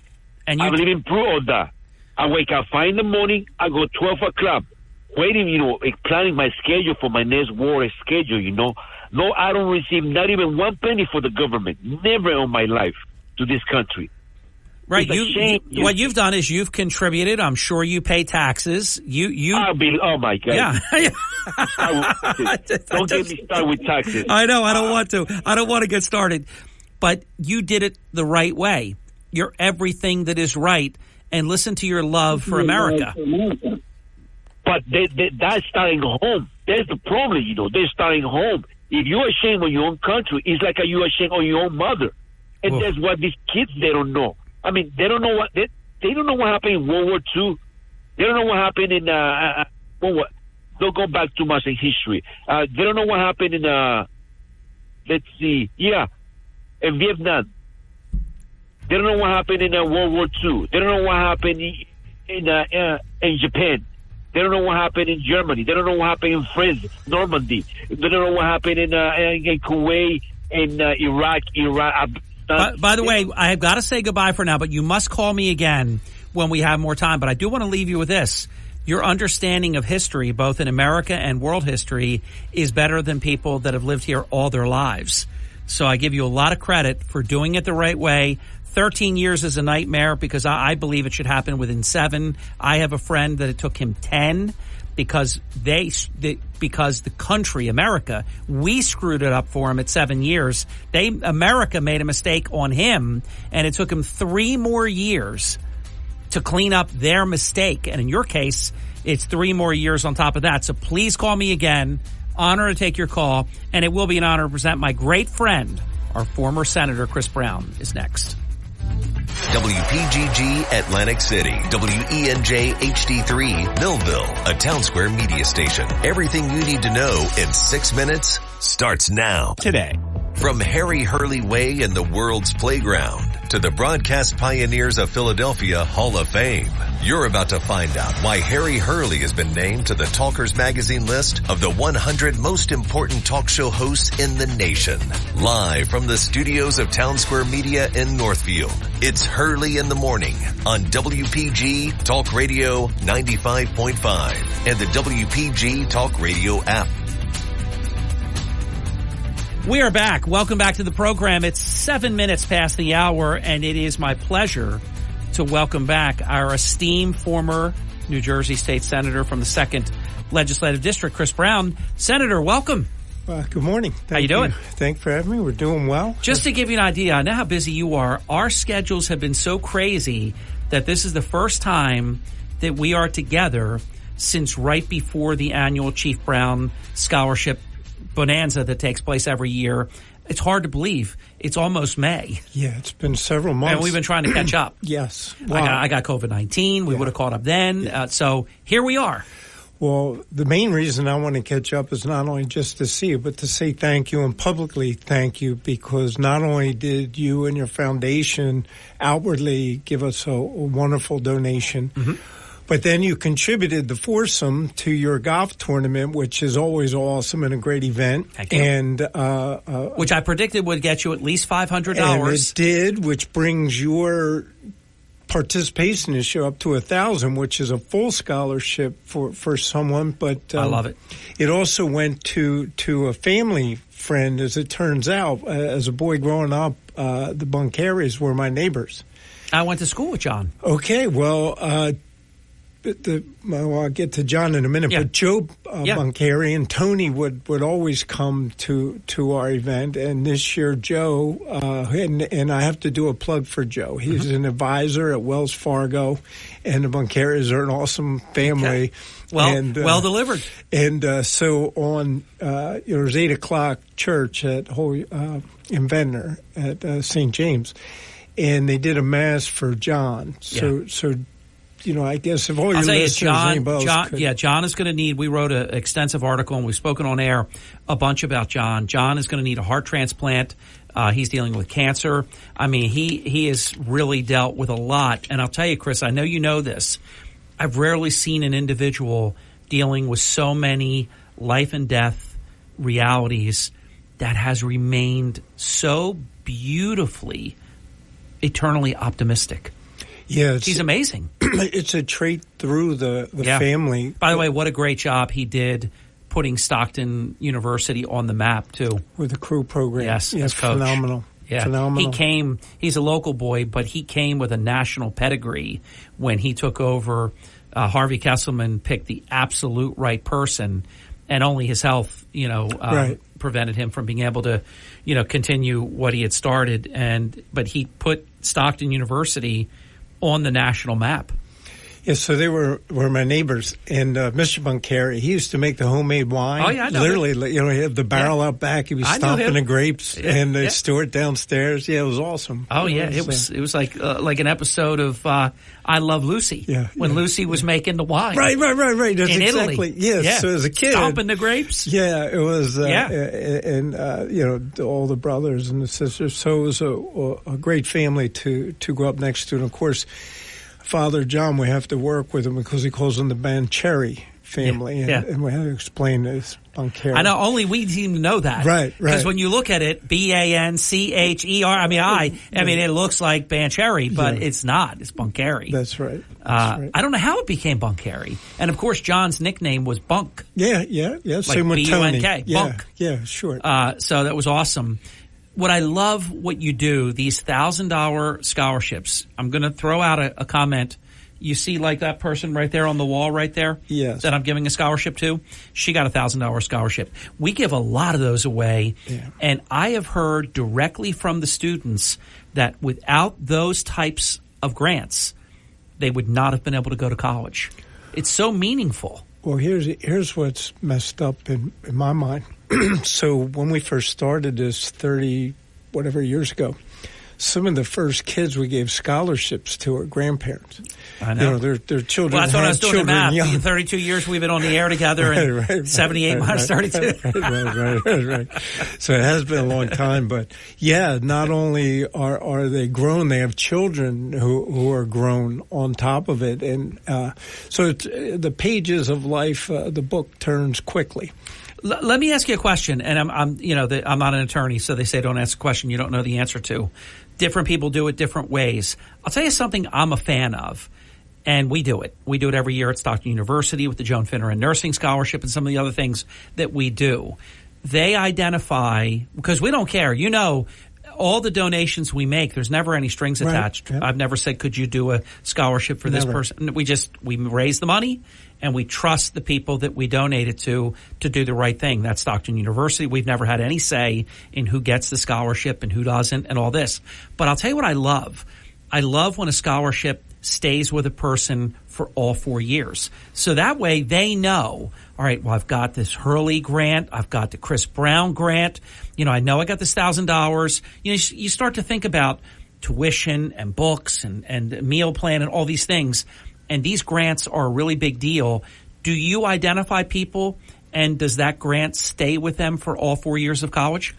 Well, a few things are happening. The first one is the way we would wind up getting our applicants was just organic, word of mouth, and people fill out the application. We've never said no to anybody, and so every year we've been able to award up to 15,000, 10 to 15,000. We usually do it the way we just described it. So that's 10 to 15 grants. Yes, but what else happens is we haven't raised the price for the Super Bowl party. It's $20. You get $1 beer for 30 some years.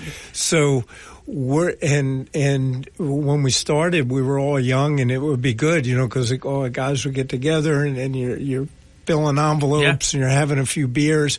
But then we all got married, we had children, and so the energy level isn't quite what it once was. Trash out. That's right. I'm walking the dog, and so it's not as easy in terms of unless you come up with some new ways to raise money.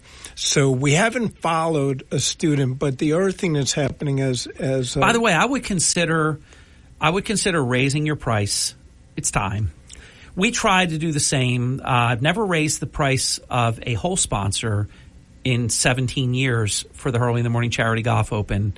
But look at inflation. Look how much more things cost. Everything costs more. The school costs more. Books, tuition, dining plan, everything, extra and co-curricular activities. Everything costs more. I would raise the price next year.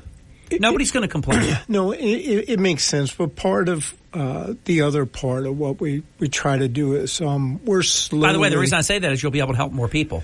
Yeah, well, I really do like the idea of being able to follow. Let's say instead of picking 10, you pick 5, and you just follow them for 4 years or whatever amount of years they have going. Yeah. I like that. I do too. But however, that being said, this year we pre-decided. We've been working to try to bring a Lifeguard Hall of Fame to Atlantic City and Boardwalk Hall and blah, blah, blah. And so while we're trying to do it, one of the things you have to do is raise money just so you can raise money. Like, you need seed money in order to raise the money. It's true. So we agreed this year, and the board got together, that the proceeds from this year's event will go towards the Lifeguard Hall of Fame, another nonprofit 501c3 incorporated. That was great. Entity. That was a great pick. Well, and we made sure everybody knew before. I didn't want anybody to think. Oh yeah, look at this. Right.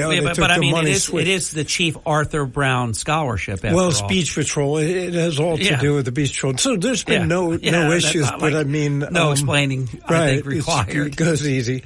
But so moving forward, maybe that's where we start to steer it so that it can have an impact more. So maybe it is just one person gets a $10,000 scholarship spread out over 4 years. That's exciting too. So there are different ways to go about it. Yeah, and you make an impact. I mean, that of course, that's a super, super grant because you're really making a material difference for one person when you do something like that. Right. I've never, I will say this though, I've never felt bad about $500 and $1,000 grants because they add up. And these kids are amazing. They're young adults, actually, not kids.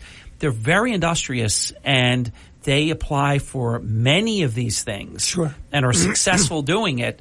So they get very jazzed up. The neat thing is I've had the opportunity to speak to a number of them. Sometimes I don't speak to them at all. Right. And then they tell me, like, hey, I just want to let you know, like, that $1,000 grant that I had for 4 years, that really was the difference between me being able to go and not go, because these are also young adults that it's hard to work full time and go to school and all the rigors and the homework and everything. Let's get a quick break in. We're going to be right back. Former New Jersey Senator Chris Brown is our guest, and of course he heads the Chief Arthur R. Brown. You impressed with that? Yeah, it's pretty good. Mental knowledge to know. The middle initial. The middle initial is R, which is the same as mine, but I could try to make myself look good. But it's a quick little association there. Chief Arthur R. Brown Scholarship. It's been around for over 30 years, and they really have done a great job. And I believe that I've been with you from near the beginning of my career. I think the beginning, yeah. We'll be back in just a little bit. Don't go away. WPG Talk Radio 95.5 welcomes President Donald Trump back to Wildwood. They said, should you move this to the Meadowlands? I said, no, I want to be in South Jersey. We want to be with our friends. President Donald Trump on the beach in Wildwood, Saturday afternoon, May 11th. Stay with WPG Talk Radio 95.5 for exclusive interviews and live coverage of the rally. Your official Wildwood Rally radio station is WPG Talk Radio 95.5. You're waking up with Hurley in the morning. Egg Harbor Township, Ocean City, Brigantine, Mays Landing. WPG Talk Radio 95.5 and the WPG Talk Radio app. We're back. It's 21 minutes past the hour. Chris Brown, our former senator, and he heads up the Chief Arthur R. Brown Scholarship, and it's something that we have really been a big proponent of for the entire length of its existence because they do wonderful work in the community. This is exactly the kind of thing that people need. It supplements things in a way that makes possible children to go to school, and some of the other neat things that your organization is going to be doing. How would you describe your organization over more than 3 decades? Well, it's just a bunch of, because of my friends, good guys and gals who get together. And what is really nice is year after year, it's a community that always comes through, and it's people such as yourself, but your listeners who find time to take an hour, a half hour, give a donation, hang out, make the Super Bowl party a fun event for everyone, so that people can look forward to it. It's, as you know, it's the middle of the winter. By the way, I've asked you this before, and it's very meaningful to me because I remember our, if you want to call it, formative meeting when we had like a quorum of the New Jersey legislature, and it was, I'm barely exaggerating, it was amazing. We had so many different people there, and we were all deciding on starting the Hurley in the Morning Golf Open. Oh, yeah. And what would it be? And then Ed Klein said, well, Harry, you're a morning guy. It's got to be in the morning. Right. So it's so true. Self-evident, but until you do it, I was even open to, this would be an afternoon event. Right. What am I thinking? Right. Eddie Klein was the one that said, you're a morning guy. So let's just start right there. This has got to be in the morning. I said, you're absolutely right, Ed. Why? So it was that kind of thing. Yeah. How did the Chief Arthur R. Brown Scholarship Foundation become a Super Bowl Sunday event? So we're together and we're incorporating, and this is literally 30-some years ago. It's lunchtime, and Monsignor Flaherty was part of our initial group, Frank Finnerty, Frank Ferry, Joe Rush, wow. Pete Sarkis, Stan Bergman. We're all together. All-star team. Yeah, well, they're all good guys, and just blessed to have them as friends and part of the organization. And I think it was Frank Finnerty. He's a football guy, and we'd always joke, when Frank's around, then Coach Lou would come down to Kentucky Avenue where Frank was captain, and sometimes Coach Bergman from Ventnor would, the father would come down, Mr. Bergman. Super legend.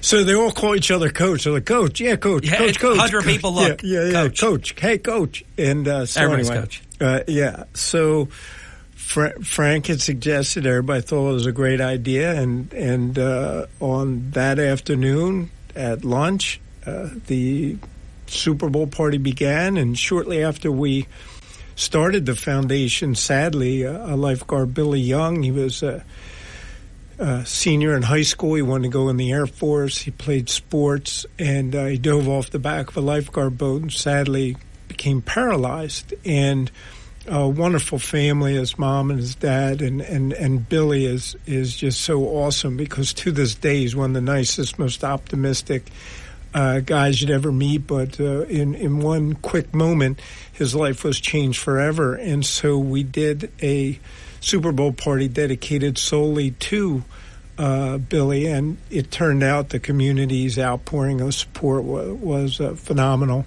And they were able to build a ramp into his house for him. Billy still liked to have a beer, too. And so some of the guys took him down the beach and had a few beers. They brought him down to the water. And so really it's just a bunch of nice guys who have dedicated their time year in and year out. And then ultimately it's your listeners, the people who live here in Atlantic County who make it work and make it a success. So I always just am full of gratitude and thankfulness for how long we've been able to do it. And I'm more than aware. It's nice because one of the goals of the foundation initially was to preserve my father's memory. Yes. He dedicated his life to public service. He truly cared about the beach troll and lifeguards. And so to be able to preserve his memory in that way, and we've had so many wonderful people who aren't with us any longer who are part of this, from even George Sarkis and John Sarkis, my coaches. Two awesome guys, lifelong Beach Patrol people. Their sons, and I think John just passed away not that long ago. Yeah, it was 2 years ago. Long life. Yeah, George died sooner. Yes, but even George. I'm trying to was remember. In his 80s. Hold on a second now. I should know this because I actually asked him. Atlantic City Police Chief Jim Sarkis is the grandson of one of them, correct? The grandson, not of John or George, but of one of their brothers. Correct. Yes, correct. That's correct. They're cousins to Pete and George, and so it's just been a blessing to have these families associated with our foundation, and it's hard to believe. It's like you said, over 30 years, and I just don't know where the time went. But by the same token, I have 3 grown children. I don't really know how exactly that happened either. That's been around all their lives. Yeah. Oh, yeah, that's true. Yeah, cool. We started before our oldest was born. In fact, all 3 are lieutenants in the Army, Harry. They're my daughter just got done MI school out in Fort Chachuga, Arizona, and mother 2 boys are both first lieutenants now. She sort of, I said, you have to salute your brother. She said, no, it's not happening. I'll never do it. So she's second lieutenant. I'll never do it. Yeah, but it's just amazing how time has gone by, and we're all just so blessed. And so, are you you as a dad with your children now a part of the United States military? What does that mean to you? Well, it brings a good feeling. When they were young, others would ask me, I said, well, I let the military teach them the things I love them too much to teach them in terms of discipline. But it's more than that, obviously. It has to do with being part of something that's bigger than yourself. And there's certain values like duty, honor, country that are meaningful, that aren't just words on a board or something that's sneered at. And so to watch them go through the officer's basic, the officer's advance, take command of different units here in New Jersey. And my daughter leans left pretty hard, Harry. And wow. So this is like tethering her to planet Earth, which is awesome. Wow. And my boys are middle of the road. They do their best, but they're focused on their life and what they're doing. But to go through the leadership courses and the leadership skills and the leadership training and how to motivate your soldiers. And there's a great book written by Colin Powell, which talked about the fact that as a lieutenant in your platoon, you're going to have people from the city, kids from broken marriages, kids from marriages that are together, suburbs, all different walks of life, and your responsibility and obligation as a lieutenant, because their moms and dads put them in the military with the understanding that they're going to have leadership, they're going to have officers who are going to look out for them, people who are competent and qualified for the United States of America. And so the skills that you learn, if you pay attention and if you understand how important they are, from the military schooling and the training, is really wonderful, and that's what I take the most out of, and knowing that they are first and foremost they're good people, good human beings, and secondly, mind, body, and spirit. They're way smarter than I ever was, and they're stronger than I ever was, and spiritually they are growing every day. So, but they also had a great example to follow, though. Well, You're nice. Yeah, it's their true. Mom. That's good. I'm telling you, your self-deprecating humor and your modesty was a very big part, I believe, of your success in electoral politics. Well, it's funny. You say, your modesty. And my wife would tell me, she goes, don't be so modest. You really don't deserve it. So, it's just part of life and the reality. Funny. Yeah, that's it is, funny. Right? But it's true. That's what I'd be going to get somebody to say, giving you a certificate or whatever it may be. And I want to get the thing just right, so I'd practice. Thank you very much. I thank the Academy. I thank my family. Am the senator. I am. Yeah, I am. All he goes, so I say, how's that sound? She goes, you just lighten up a little bit. Don't be so humble. You don't really deserve it anyway. Christine is very bright. Oh, yes, she is. Good. She really is. Good partner there. Yeah. Let's get the break in. It's 31 minutes past the hour, halftime, with former New Jersey Senator Chris Brown on the Hurley in the Morning program. Mayor Kane on deck in the 9 o'clock hour. Oh, Senator, if you would, please join with me in wishing Atlantic City Councilman at Large George Tibbett a happy birthday. He's the birthday boy. Happy birthday, George. Congratulations. You made it another year. Yes, he did. Yes, that's awesome. And that's saying a lot when you're a leader in Atlantic City, Chris. Well, see how I slipped that in? you segued quite nicely. Czar Brown, yeah, Czar Brown, do you see how I slipped that in? We'll be right back. George, a good man. Do you practice that one? I am the czar. I am the czar. I am the czar. Do you practice that? Oh my God, no. Do you prefer czar with a C? You know what's funny? So we're going down this road. Do you I have prefer to make czar it with a C, or do you like the less used version? There's two correct ways. We started. He won't bite. We started with my kids being in the military and my appreciation for the United States of America. So the mere fact that anybody, this whole notion of some Russian position is upsetting and antithetical to me for our government. You are Czar Chris now, first. the other thing is, and we talk about my dog, Waffles, fairly often, and I can't get my dog to sit. You think that I can get people to do my will? No, it's a the team. czar is the czar, and that's just a little flaw in the in the character. The dog won't listen. That's right. It's okay. I can't even get my dog to listen. We'll be right back. Don't go away. This is the Town Square, New Jersey Info and Weather Network. With Senator Chris Brown, Czar Chris the First. I am Harry Hurley in the morning. I have 3 stories that you can follow right now on the WPG Talk Radio 95.5 app. Mayor and wife, Atlantic City award winners 1 year ago, no shows this past Saturday night. Has something happened? I'm not aware of. Atlantic City area's own Storybook Land, huge national honor. Please read the article. It's a great award, and a famous actress who was born in New Jersey that I think a lot of folks job. From the Town Square, New Jersey Info and Weather Network, I'm Chief Meteorologist Dan Zarrow. A warm summer-like day to start the new work week. Grab the t-shirt and shorts, and you might need to flip on the air conditioner. High of 83 this afternoon with mostly sunny skies. The coast will be the cool spot as usual. Partly cloudy tonight, comfortable with possible fog, low of 59. Tomorrow, look for a mix of clouds and sun. Our high crashes to 74. Chance of showers and thunderstorms developing tomorrow night. Get weather 24/7 wherever you are. Download our free mobile app today.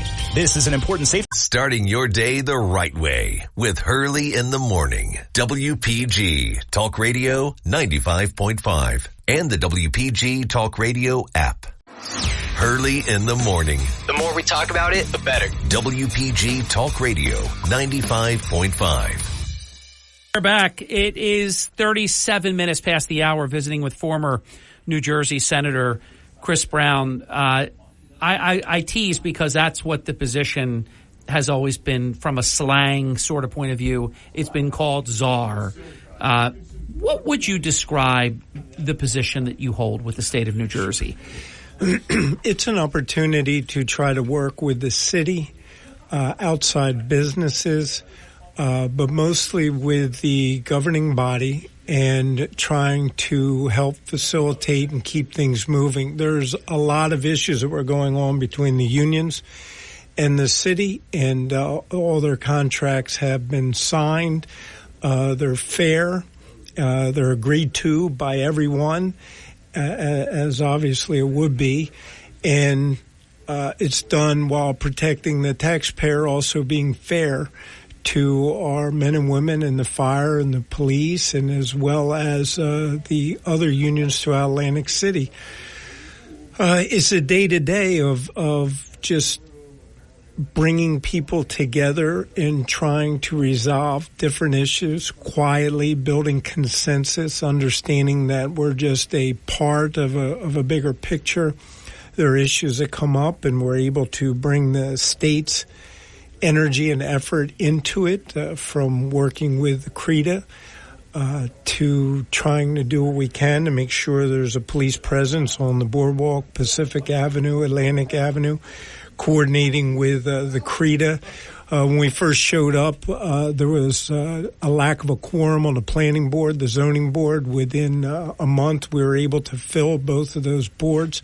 There are other boards and leadership areas that people forget were broken, and they're fixed now. Now, do they work the way everybody'd like them to work? No, but at least they work. They weren't even working when we began. That's a good point.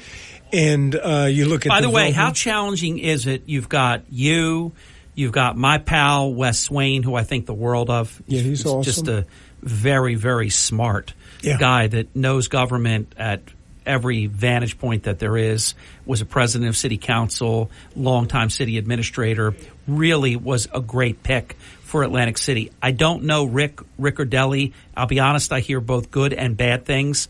I've not formulated opinion because I don't know him, and I've noticed that between him, you, and Wes Swain, one characteristic trait that I think is very smart, none of the three of you have tried to either overstep or do something which would then make the local government despise you. And of course, if there's no respect, if there's no ability to get anything done, what's the point?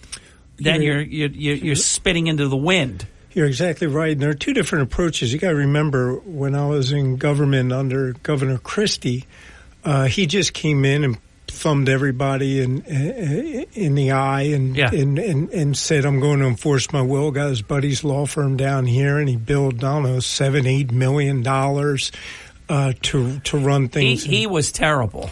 Well, that's, I'll say it. So one of the nice things about Governor Murphy, if you think about it, he reached across the aisle. He said, you know what, I'd like you to help us try to build that consensus where we said from the beginning we're not going to Bigfoot Atlantic City. Because that would be very resented. Well, not just resented, but when I was in the Senate and I was in charge of whatever I may be in charge of, it's one thing. But right now, I am an appointee who has a mission, and it's thy will be done. It's not my will be done. It's thy will be done. And if you carry that throughout your day and you remain humble and understand that you're just a public servant trying to move things along and help people as best you can. See if this is a fair comment. Do you believe that, and I believe you're doing it the right way, I believe that Wes is doing it the right way, and I believe that Rick is doing it the right way. And the reason I say that is I don't ever hear from any of you. You just do your job. You and I are friends, so it's not like we don't ever speak, but we don't really, it's kind of shocking that we don't speak as much about any of that stuff as most people probably think that we do. I could swear under oath that is true what I just said, and so could you. But because no one really knows what the three of you do you think there's a misperception that either you don't do very much or not enough is getting done or we don't know what's getting done? Now, I think you're doing it the right way, but we'll call it the law of unintended consequences is if nobody knows, then 0 + 0 = 0. You get what I'm saying? Oh, absolutely. It's probably a fair comment. Oh, without doubt. Even if I ran on the show and told you all the things I'm doing, there would be those who would be upset. And no matter what you're I not do, doing enough. I'm not doing enough, or I'm doing too much, or he did it wrong, or he should do the things I want to do. And then what does he know? And he doesn't know anything. And I'm so smart and he's so dumb. So I've spent quite a bit of time in government. I realized that when I bump into somebody, I just put my listening cap on. I think people should remember, too, you were a former school board solicitor. So 66% of local purpose tax is school.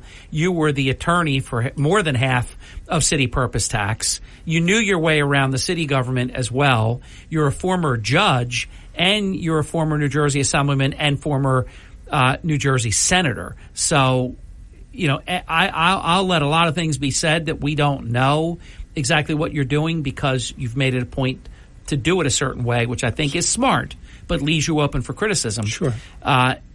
People should remember you do have a deep pedigree. You've got a very comprehensive background to I think, be uniquely qualified to do what you're doing. Well, I can tell you as the planning board solicitor for EHT for over 20 years, my understanding of the planning and zoning, which has played into trying to coordinate with the CREED in the city to create a zone for marijuana, which is one of the priorities of the governor. And you have to remember, I voted against it when I was in the legislature. But if we can form it and utilize it so that it can further the city and develop it, then that's what we want to do. I think if you were to talk to the people involved with the Orange Loop, if you talk to businesses, they would view us as a positive, as someone who has worked hard to make sure that what can be developed is developed. Along with just the day-to-day. Like last time I was here, we spoke briefly about the retired police and fire. And ironically, not long after the conversation, I was pulled into directly into working with them. And it's a process, and you have good, hardworking people on all sides. And what I say to them, they're like, we're all on the same team here. Yeah. Like, we're all on the same team. Let me remind our listeners, Chris Christie, as a candidate, and it's a very sore spot with me because he thought he was going to lose to John Corzine. I'm not trying to bring you into politics, but what I'm saying is true. He was scared time. It was wet his pants time. He thought he was going to lose to John Corzine. A rumor started to be spread that he was going to cut the benefits of retired police and fire, meaning their COLA and other things. He went to my twin brother, and he said, Don, they're not going to believe me. They'll believe you. I promise you, I will never touch your benefits. I have the letter. If you want to see it, I'll text it to you. It's in my phone. I have the letter because Don made him write a letter. He wasn't just going to say, Chris told me that, he'll never do it. He wrote the letter. He said he would never touch their benefits. His lame-ass excuse after doing it like 3 days into his tenure as governor was the problem was worse than I thought it was. No, it wasn't. You're a liar, meaning him. He's a liar. So look how he has hurt those people for all these years. Well, Jack Chitterelli's going to fix that, by the way. The things that when I was in office, and these are statements that I'd make publicly, we're not going to balance the budget of $38 billion off the back of our public workers. It's an easy area when people are looking for scapegoats during economic hard times to try to just keep beating them up. But the reality is it's the policies and the debt and some of the other systemic problems within the budget that need to be addressed, the hard issues. And so I have been a proponent of our local fire, our police, as well as the other unions. I believe that it's a necessary balance. And even with the teachers union, what's important is that they don't become too powerful, and then you have weak-kneed politicians who are just catering and caving to their whims and wishes so that you try to find that balance. But I've always publicly, and I continue to support our middle-class families who keep us safe at night and protect us and work hard for us. And one of the things that others may not be aware is that we worked with both unions early on, and it was over quite a period of time to bring the state down to get their contracts resolved. And presently we're working with the retired police and firemen to try to make sure that they're treated fairly and they get what they deserve. And the city wants to do that. I mean, the people I'm dealing with, from human resources to the comptroller's office to the BA to anyone, they want to get it right, and they should. And so those are some of the things that we quietly work upon that most people really wouldn't know. We're going to take our final break. I have a very important question for the Czar of Atlantic City, but it doesn't have anything to do with your duty as czar. Well, we're going to have to call the czar because I don't know who you're talking about. A very important question for former Senator Chris Brown. Do you know him? I know the former senator. Okay. The former senator from Atlantic County. We'll be right back. 49 minutes past the hour. Don't try this at home. You're listening to Hurley in the Morning. It's a source I can trust. WPG Talk Radio 95.5. Hurley in the Morning. It's a woke society, and I am fed up with it. WPG Talk Radio 95.5. It's 52 minutes past the hour. We're back. It's flown by, and I knew it would. We're with former New Jersey Senator Chris Brown. All right, I think this question... Somebody texted this in. You're going to react to this. This is extemporaneous. You're going to react to it, though. Let me get my thoughts together on this. What is the best job that you've ever had? Oh, it's easy. And then you have to tell us where it came from. And I have a sneaky suspicion you may know who really posed that question. I know who posed that question. I know that's Frank Finnerty. There you go. And I was going to say, he wants like me to say lifeguard. He has two initials that are the same. I was going to FF. You got it. Yep. That is who it is. And he knows because he was a lifeguard, and he wants you to say lifeguard. Best job you ever had. Absolutely, but I'm not being coerced. That actually works and it fits. And growing up, I was blessed because in many ways, well, you were a mascot before you were a lifeguard. Yeah, I just grew up around the beach patrol, and you knew you were going to be a lifeguard. Yeah, you do, right? Yeah. So some of my buddies who are mascots with me, like a Joey Rush and the Sarkises, and when we were kids, the McGarrigles. How many years were you a lifeguard? 10.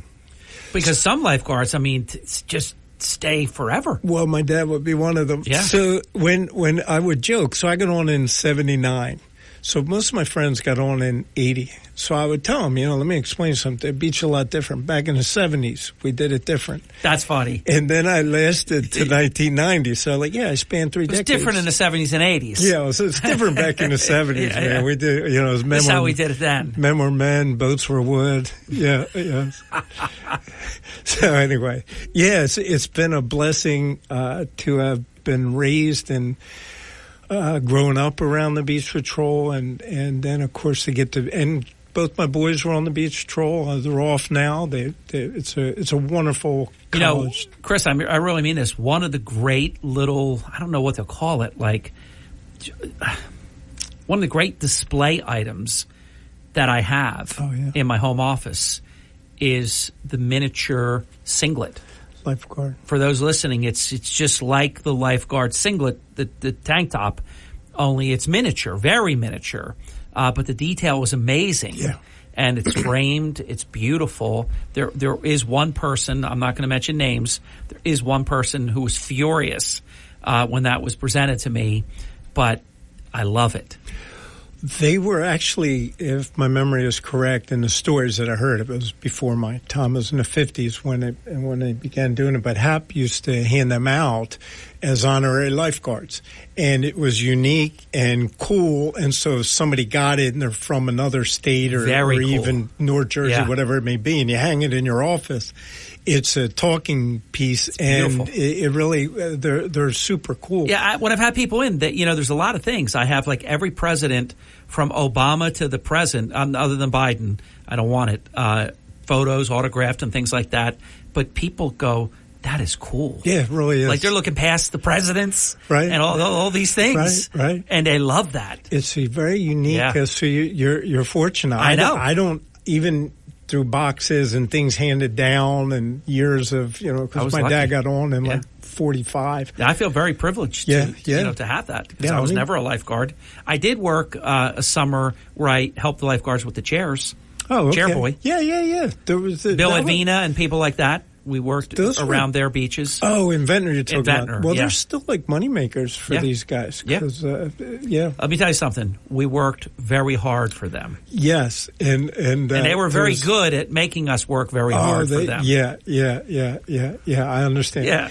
And well, they used to have the beach chair wars in Lansing. Remember a guy named Longo? Of course. Yeah. Well, he had bikes and he had beach chairs. Yeah, and I dealt with him when I was a casino executive. The McNesbys were off of Tennessee Avenue, and Longo was off of North Carolina Avenue, and like where their zones banged into each other. But then I got another one for you, and he became a beautiful friend of mine. Then Jack and Sonia Filoon came in and started doing beach chairs and bicycle rentals and things. And the people that were there before that hated each other, they started to like each other a little bit more because this was such a threat. Because they did it better than anyone before them. What part of town did they come into? Well, I can tell you the Golden Nugget because I was there. Down. But they went. They made their way uptown too. Absolutely, Yeah, they did not take a small territory. They took the whole boardwalk. Yeah. And they had the inventory to be able to do it. It's amazing, right? The different side type businesses. People would have no idea and how beautiful I think it used to be. Rolling chairs and bicycles and the beach chairs and umbrellas and all of that. It all was happening.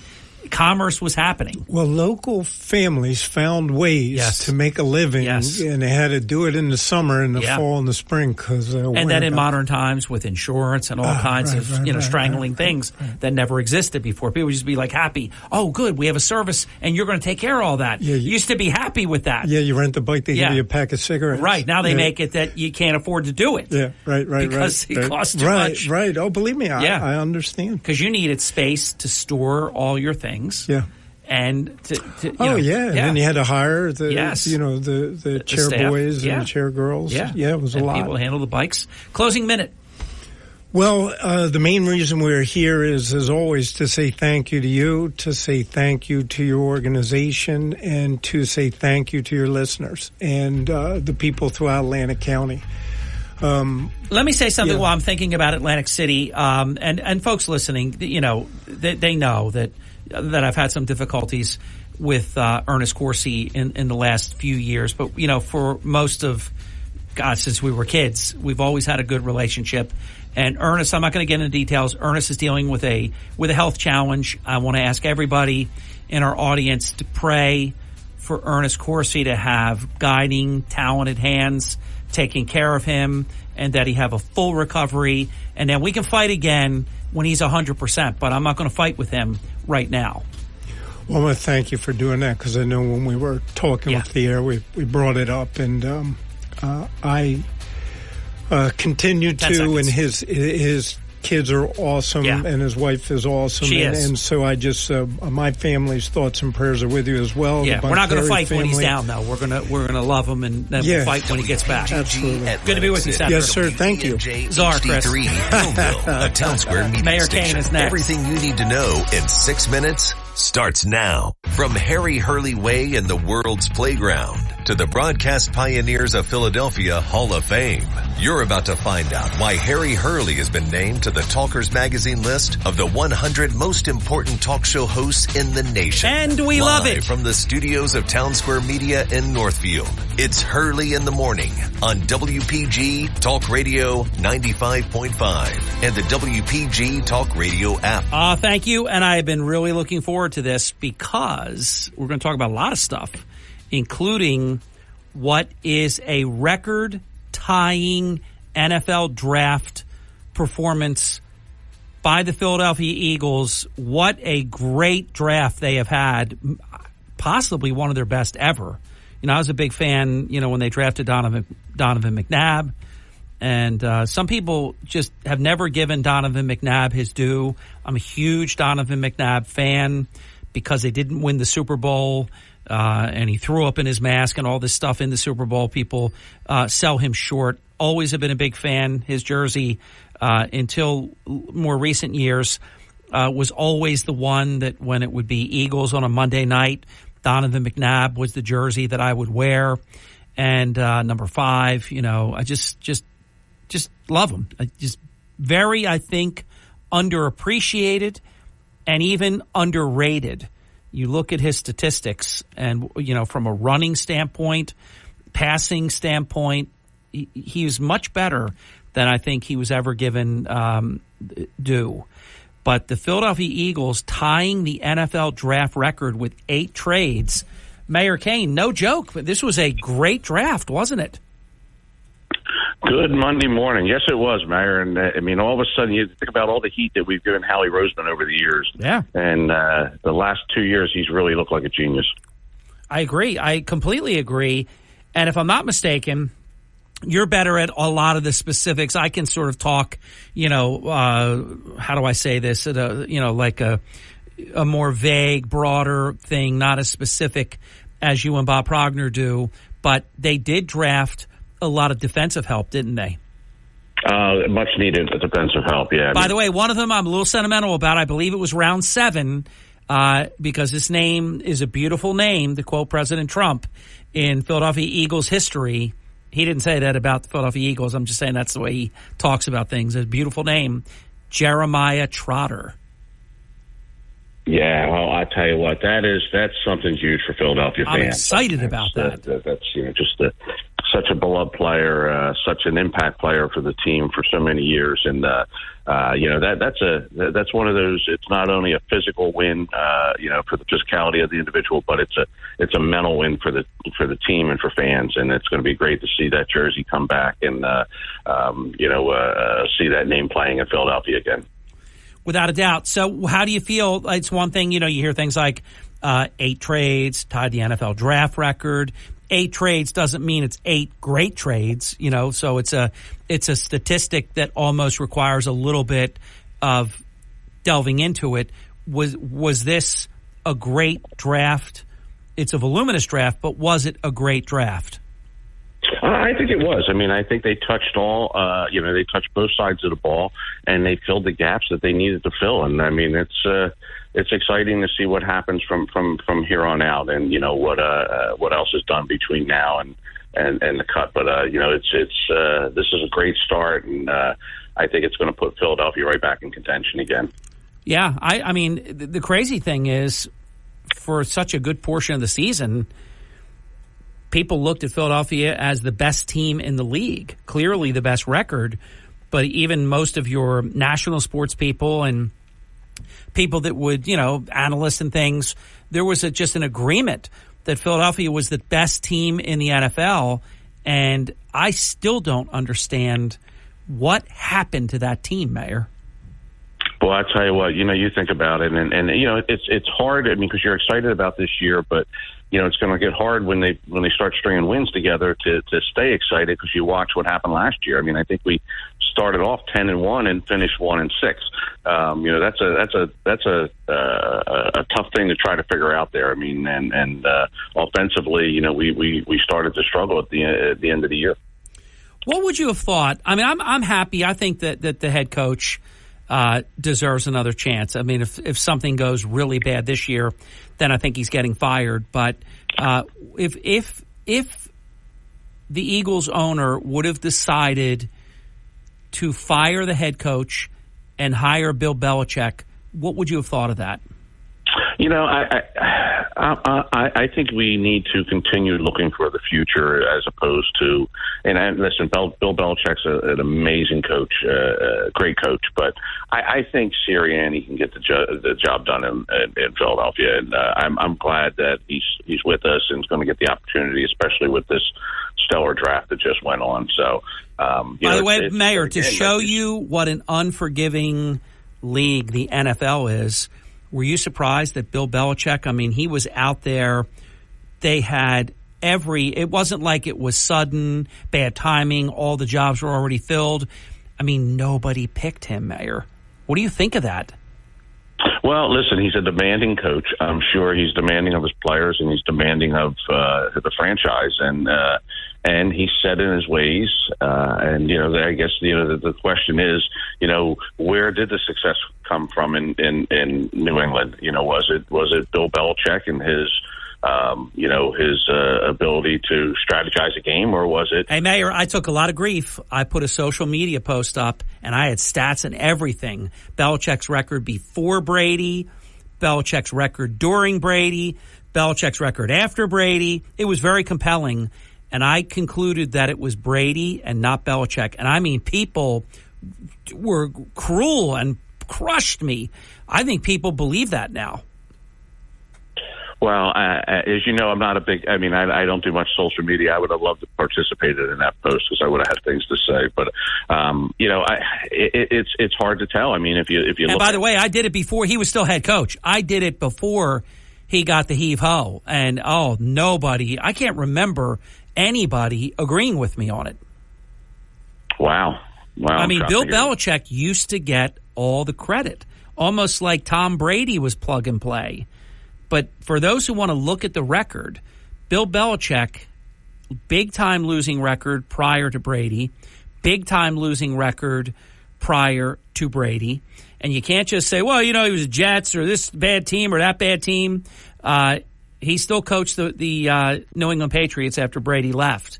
He is a loser of a coach without Tom Brady. The numbers don't lie. Yeah, well, listen. I mean, it is in this league. Timing has a lot to do with it. Being a coach in the right place with the right draft picks. Again, the situation. You sit here as an Eagle fan and you look at what Philadelphia did in this draft, and you look at the pieces that are already there, and you say, "My goodness, this is a team that definitely should be in postseason without a doubt." Barring any unforeseen serious injuries. Hey, by the way, can I tell you something I'm not a fan of? I don't like it, and it's happening, so we can't change it. It's definitely happening. The Eagles, I think they open, but if I'm wrong about them opening there, certainly during the season, they're playing out of the country. I just have always seen the teams. There was one team that beat that sort of hangover that you get, and I forget exactly where they're going. But maybe you're more on top of this than I am. They're going far away. Philadelphia's going to Brazil, if I'm not mistaken, and it is our opening game. I don't like this. I don't like it at all, Mayor. I'm not a fan of it either. I think. And is it, by the way, last year I think they opened with the Kansas City Chiefs or something like that. Is it another death match, like tough game? I apologize. I don't have the. We'll look it up. I forget who they're opening up against in Brazil. Charlie with an earshot. But going back to what you said, with coaching, I mean, at the end of the day, the coach is in a position where obviously he gets the credit for the wins, if he strings them together, but he also has to take the credit for the losses. And, Bill Belichick had a lot of talent, and especially with Brady, that he was able to control for many years and help string wins together. I mean, and I think that's the same thing Sirianni's faced with this year. I mean, Sirianni has the talent there. There's no doubt that Philadelphia is a well-rounded football team, especially coming out of this draft. So, if he can't put it together this year or runs on a slide like he did last year, then I certainly would think that it would be time to move on from him. I think Mayor, we're going to go to break. We'll come back where you are right now. We will continue. I also think, and you said it in so many words, and I think so did I think a lot of teams felt that Belichick is a control freak that thinks that he has even more control than the owner. And I think a lot of people didn't want to work with him. I really believe that. What other reason would there be? I think he will get an NFL job again, but I don't think anybody is clamoring. That maybe after this year, a team that doesn't have success will say, let's bring somebody in that has had success. I'm not saying he can never get a job again, but I think he's not as employable. I think this season proved it. He's not, although don't get me wrong, though. He's got a multi-million-dollar book deal. He's got a great TV deal. He's got a podcast that he's going to get to do. I mean, he's going to be able to make bank. But I don't think there's a lot of teams. I mean, you look how embarrassing it was. Atlanta had him interview like 3 times and then didn't pick him. I would imagine he felt really like, wow, like I am washed up, yesterday's old news. But I think a lot of it is His personality sucks. Curmudgeon would be a compliment, and that owners look at him as a problem, that he wants too much control. He said, look, I think he knew that was coming. He said, I just want to be head coach. I don't want to be GM. I don't need to do any of that. I just want to be head coach. And still, no one picked him. With Mayor Charles Kane, I am. You're waking up with Hurley in the morning. Ocean City, Cape May, Egg Harbor Township, Goshen. WPG, Talk Radio 95.5, South Jersey's talk station. Starting your day the right way with Hurley in the morning. It's a refreshing drive to work in the morning. WPG Talk Radio 95.5. We are back with Mayor Charles Kane. I am Hurley in the morning. We're talking about the epic NFL tying draft of the Philadelphia Eagles with 8 trades. I do want to echo something you said about maybe 15 or so minutes ago. Howie Roseman, who was much maligned, then, of course, there's been a lot of success, and then success breeds a whole different type of, comment that you'll get about someone. So that now he's a genius again. He was a genius before, then he was a bum, then he's a genius. It's kind of like Brian Cashman with the Yankees. You go from genius to bum, and then you can go back to genius. And of course, it's always very, very likely that you will earn bum status all over again. It's the way it's kind of life, isn't it, Mayor? Absolutely. And taking what you said about Belichick just before the break there, I think, that may have been part of the problem. And you got a coach that, depending on what team you go to, how involved the owners are, and a lot of these owners are hands-on, and they don't want to relinquish total control. But then you have a coach that says, hey, I'm used to having total control, but I really don't want total control. Right. Just give me some control and pay me. Well, and I think, Mayor, how about this example? Jerry Jones, for example. Some might think, what a great fit that would be, Bill Belichick with Jerry Jones. Bill Belichick worked for a strong owner, Jack Kraft, and all of that. And that would work, right? That would be a perfect marriage. But Jerry Jones in the back of his mind, and he likes Bill Belichick, is what I understand. And if McCarthy yaks it again, you might see Belichick next year in Dallas. But I think Jerry Jones also has to think about, like, when Jimmy Jones, as you know, Jimmy Jones just got into the Dallas Cowboys Ring of Honor after all these years because there was not only strong dislike, there was hatred, it seemed, between these two. So I think that perhaps a Jerry Jones looks at a Bill Belichick like getting right back into the soup with a Jimmy Johnson type. I can agree with that. And first, let me just do a sidebar with Jerry Jones. What a great honor. It was about time. And, yes. And I think that was a great ceremony, and I appreciated the words that Jerry Jones said. But, I think as a Philadelphia fan, we're in great shape because, as you just said, with all due respect, I would, Mike McCarthy, I think he's a good coach, but I just don't think that he can pull it together with this Dallas team, and I don't think Dallas is going to have the year that we think they may under his helm. And so with him there, I don't think Dallas is going to continue to do well and be in contention. I would love to see the controversy with putting Bill Belichick there and him and Jerry Jones going at one another. I would love to see that. I don't think it would be as harmonious or as kumbaya is what you might think it would be. I think it would be a tough situation. Oh, I totally agree. That's why I brought it up. I think you're absolutely right about that point. This looks like just gratuitous bashing of the Cowboys, which you and I are capable of, but I mean this more substantively than some might think, because I'm objective when it comes to this kind of thing. Something's up with Dak Prescott when it counts the most. Is he proven now that he's a regular season stat patter quarterback, but a choke when it counts the most?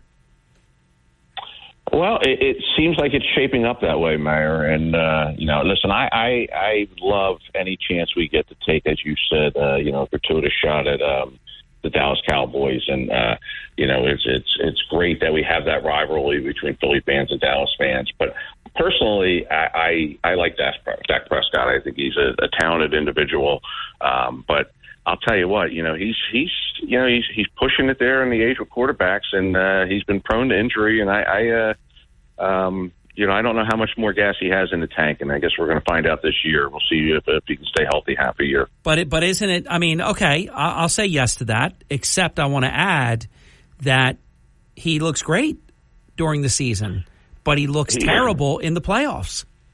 Yeah, it seems like, it definitely seems like the pressure can get to him. At the end of the day, I think that Philadelphia is in a great shape for this year. I think they look the best. They've done the best in the draft. They look the best in the NFC, and I don't really see much competition in the NFC for them this year.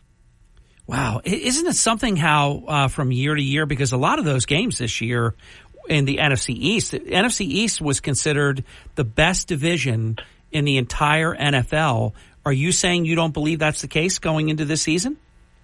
I got to tell you, I don't think that Dallas looks that strong. Washington certainly doesn't, and Giants are going to have an issue for several years. I think it's again, barring any critical injuries. Philadelphia is definitely going to should win the division and be there postseason. Hey, Mayor, can you explain something that I still can't figure out, and it's really required like a cleanup in aisle 3, 5, and 7? The Atlanta Falcons made a hefty commitment to their quarterback. Then they go and shock the whole draft, the whole NFL, by drafting a quarterback, but not drafting a quarterback in like the 7th round, drafting a quarterback early pick in the 1st round. Then your quarterback is thinking like, holy cow, what am I got to compete now? I'm in trouble here. What the hell just happened? Now the team had to say, no, don't worry. You're our quarterback for the foreseeable future. But he's got to be looking over his shoulder, because if he stinks it up a little bit, they may go, to their 1st round draft pick. What do you think they were doing there? Boy, I'll tell you what, that one kind of shocked everybody a little bit too. I mean, when you have such a talented quarterback at the helm to go ahead and do that. But that's one way. You turn around and you make sure that he performs at that elite level where he's going to need to perform for that team. I mean, Kirk Cousins is a talented individual. I know, but he was shocked what they did. Has to be. I mean, and I don't know. I don't know, how does that mind game work on these guys? Mayor, I like the way he handled it. You know what? Some would have just kept quiet. He didn't keep quiet. He said something that didn't burn the house down, but was very smart. And then the team did respond with that he has nothing to worry about. But, those words sound comforting, except if I had nothing to worry about, why did you draft a quarterback with like the 4th pick or whatever they had? I forget which pick it was, but it was high. So something about all that almost doesn't compute. Yeah, and that was a heck of a contract that they gave to him too. Yeah. I mean, and again, when you're talking about $180 million, you're putting a commitment on an individual. So I could see. Well, they committed to $85 million guaranteed, so it's double that. You know how that works. They didn't commit to 160 some. They committed to $85 million, but still, you have for the next 2 seasons really committed big money to your starting quarterback to then show him you think so little of him that you just drafted a star quarterback. I think that they have a quarterback controversy, whether they admit it or not, and I think it's a big problem what they did. Oh, I agree. I agree. I think it's going to be, that's what's going to be talked about. That's what's going to be that's what the analysts are going to be talking about. That's what they're going to try to get that permeated through the locker room, and I think it could cause problems for them. Yeah. But again, that's where we're coming back full circle again. That's where the quality of a coach can nip that in the bud in the locker room and has should have the right words in order to smooth that over and get that team to perform as a team. And of course, play well and win, and you answer all the problems, all the questions. Amen. Well said, Mayor. You're absolutely right. You know what I mean? You put up the W, and the controversy. Nobody gets your job, and you don't have anything to worry about. But it's if it starts, we've had it in Philadelphia. We know there have been times where people said, should this one be brought in? Should this one come in over this one? And it's the kind of thing that's very, very tough when it's happening. Hard to believe we're at halftime already. Brian Kilmeade, about 34 minutes away. We continue with Mayor Charles Kane. Mayor, let's talk about it's going to be summer before we know it. It's going to be May as of this Wednesday. It's going to be 81 to 83 degrees as of today. Let's find out what's happening relative to the beautiful Kane's Custom Carts. What kind of summer do you think it's going to be? We'll talk about that coming up next. Only one radio station was live when President Donald Trump visited Wildwood in 2020. It's got to be well over 12,000 people here, probably closer to 15,000 and beyond. And now, as President Trump returns to Wildwood on Saturday, May 11th, only one radio station will be there again. WPG Talk Radio 95.5. Why are you here at President Trump's rally that's going to be starting tonight? The greatest president in our history. What is it about President Trump that you like? He's here for America. He works for the American people. That's all he does is work for us. President Donald Trump on the beach in Wildwood, Saturday afternoon, May 11th. Keep listening for exclusive interviews, live coverage, and more. I love New Jersey, and I'm thrilled to be back right here in the Garden State. Your official Wildwood Rally radio station is WPG Talk Radio 95.5 and the WPG Talk Radio app.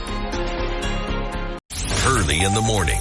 Harry Hurley is the only person that can make sense of what's happening in Atlantic City. On WPG Talk Radio 95.5. Welcome back to the Hurley in the Morning program. 35 minutes past the hour, visiting with Mayor Kane, as we've been doing on Mondays for about, a quarter of a century, maybe longer.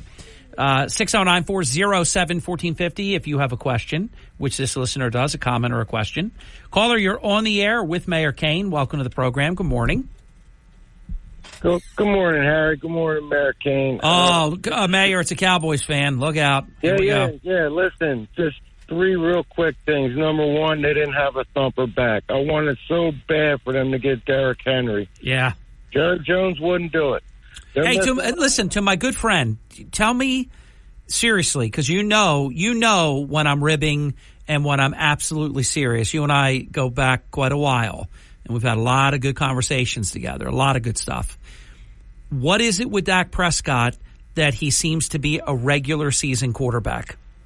Well, just like Romo, he would throw the interception at the worst time. Yeah. And they were really hurting with that thumper running back this past season. It's going to be the same thing this year. And Jerry Jones came out and said that Dak is going to have to do more this year with less. Oh, boy. Meaning he's going to have to run the ball, meaning he's going to get hurt. Oh, boy. And then that kid that they picked up from San Francisco, he's going to want to throw him in the fire and see what he can do. That's the way it's going to go down. What else do you have? Well, basically, they're going to be probably worse off than last year. Because he's going to get hurt. He's going to get hurt running the ball. Because he's like, yeah, you're making all that money, and now you're going to do more with less. I expect more out of you. And it's not right. You need somebody to pick up that short yardage. Now, I know some of it is the strength of schedule. Like if you finish first place, you get a first place schedule. You finish worse, you get an easier schedule. The Eagles, that's why it's so impressive. The teams that have, I throw the Cowboys in there, that have really good records every year when they're always playing like a first place schedule and this kind of thing. That makes it tough. But absent that comment, why does it change? It seems like it changes so much from year to year, where like Mayor Kane said, he doesn't think that the NFC East is going to be that strong. Well, just a couple of months ago, anybody said the NFC East is the toughest league in the NFL, not the NFC, in the NFL. Why does it change so much from year to year? I believe it's money. It's money has a lot to do with it, Harry, and you can't afford players. But I think that as far as the Eagles go, they should still be very good. But the thing is that they got your quarterback's number with running the ball, you know. So he's going to have to stay back in that pocket, and he should just run if he has to, you know. Well, he is he is very effective when he runs. There's no question about it. The horrific lower leg injury is now several years in the rearview mirror. He's shown that he's durable and that he can hold up. But you're right. The more you run, you like look. Carson Wentz, his career's destroyed when he did Superman into the end zone. He had 3 knee injuries at one time. He's never been the same. He was great. He was having an MVP season. So, Mayor, if Dak Prescott becomes a running quarterback again, see, right now I would look at Dak Prescott as a pocket passer who runs when he has to. And when he needs to get that third down yardage for a first down, he gets it. But he's not looking to run first. You make him back into a running quarterback, I agree with our friend on air. That's not good. That's not good for him. That's a recipe for disaster. Yeah. As far as Jimmy Johnson went with Jerry Jones, what happened was it was the end of his contract, and Jerry Jones told him flat out, I have the team. It's like plug and play. I don't even need you anymore. That's what he told him. He said, "You really think so?" But that's it. He didn't renew his contract. How about that, Mayor? Well, listen, Mayor, if I may just interject. Yeah. I mean, if they're going to turn him back into a running quarterback, which, listen, he can get things done with his feet. We all know that. We've seen it, being playing against him from Philadelphia playing against him. But if they're going to do that, well, look out, because here comes Cooper Rush, because he's not. There's no way he can just sustain it and stay healthy. He's just not going to be able to. No, they were thinking of the kid that they picked up from San Francisco, Mayor Kane. Oh, right. That's right. Yeah. Right. That's where their mind's at. Okay. Now, we gave our thought, and Mayor Kane looked it up. I appreciate that, Mayor, because I had a file that I was working on, so I wasn't able to leave it to go do the lookup that I wanted to do on who do the Eagles play. And immediately when you wrote it to me, I sometimes you know something, but you have to see it again, and it came flooding back to me. So they're going God's creation around the world, and they're playing the Green Bay Packers, one of the best young teams. I mean, look how close. Green Bay was good enough to go to the Super Bowl last year. They basically, I thought, won the NFC Championship game. I mean, they were, or could have won the NFC Championship game. Who wins? We'll give all three of us a chance for the prediction. Then I got to go to the break.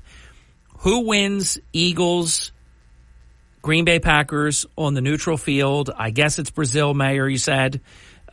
Who wins that? To our caller first. Philadelphia and Green Bay. That's tough because I don't know how Philadelphia is going to start off.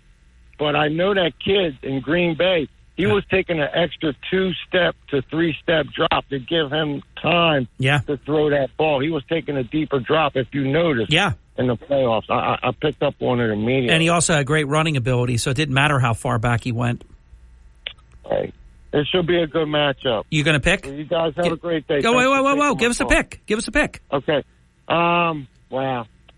If Philly looks like they did last year in the beginning of the season instead of the end of the season, they should win that game easily. Yeah, I don't know about easily. I think it's going to be a really hard game.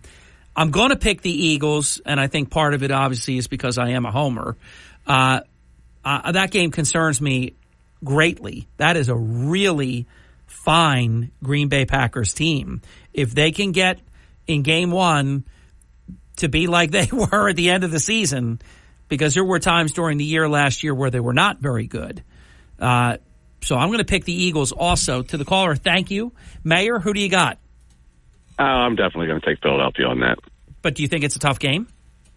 Oh, absolutely. I mean, it's just, listen, when you're traveling halfway around the world, it's always going to be a tough game. Yeah. I think that, I think the game, because of where it's played, the stage it's being played on, is going to play more like a playoff game. And I think Philadelphia has absolutely has something to prove because, their fan base is not going to put up with a loss in that game. That's one thing I love about Philadelphia, Mayor. When you go to the home opener, the first game of the season, if Jalen Hurts throws a pick and goes 3 and out, they're booing him already. The fans I know. keep the team in check. I know. Hold on, Mayor. Let's get the last break in. 44 minutes past the hour. I did a quick look up, and Siri told me that Brazil is about 3,700, and I think it was 68 miles as the crow flies, so by plane. The funny thing about that is, that's like going to California and then flying from here to Atlanta, like 800 miles. That's not crazy. So I'm going to look it up, but a 3,700-mile flight should probably be about under 6 hours, I would think. That's not that bad.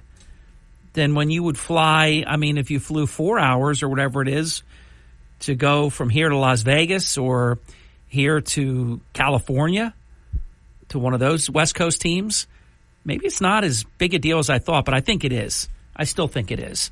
We'll be back. Don't go away with Mayor Kane. This is.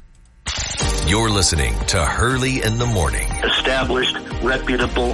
WPG Talk Radio 95.5. WPGG Atlantic City, WENJ HD3 Millville, a Town Square media station. The global elites are waging a war on our financial freedom. They want to control our future through digital currencies and a cashless society. By eliminating cash, they can track every transaction, impose negative interest rates, and even freeze accounts at will. But patriots are fighting back by investing in physical gold. Hi, Stephen K. Bannon here. I believe gold is the answer. It safeguards your wealth better than any other asset. And even better, with a gold IRA from Birch Gold Group, you can move your retirement savings into tangible real gold without paying taxes or penalties. Rolling over your existing IRA or 401k into physical gold could be the smartest financial move you ever make. To learn more, get your free info kit from Birch Gold by texting PROTECT to 989898. That's PROTECT to 989898. Take a stand for your financial future. Text PROTECT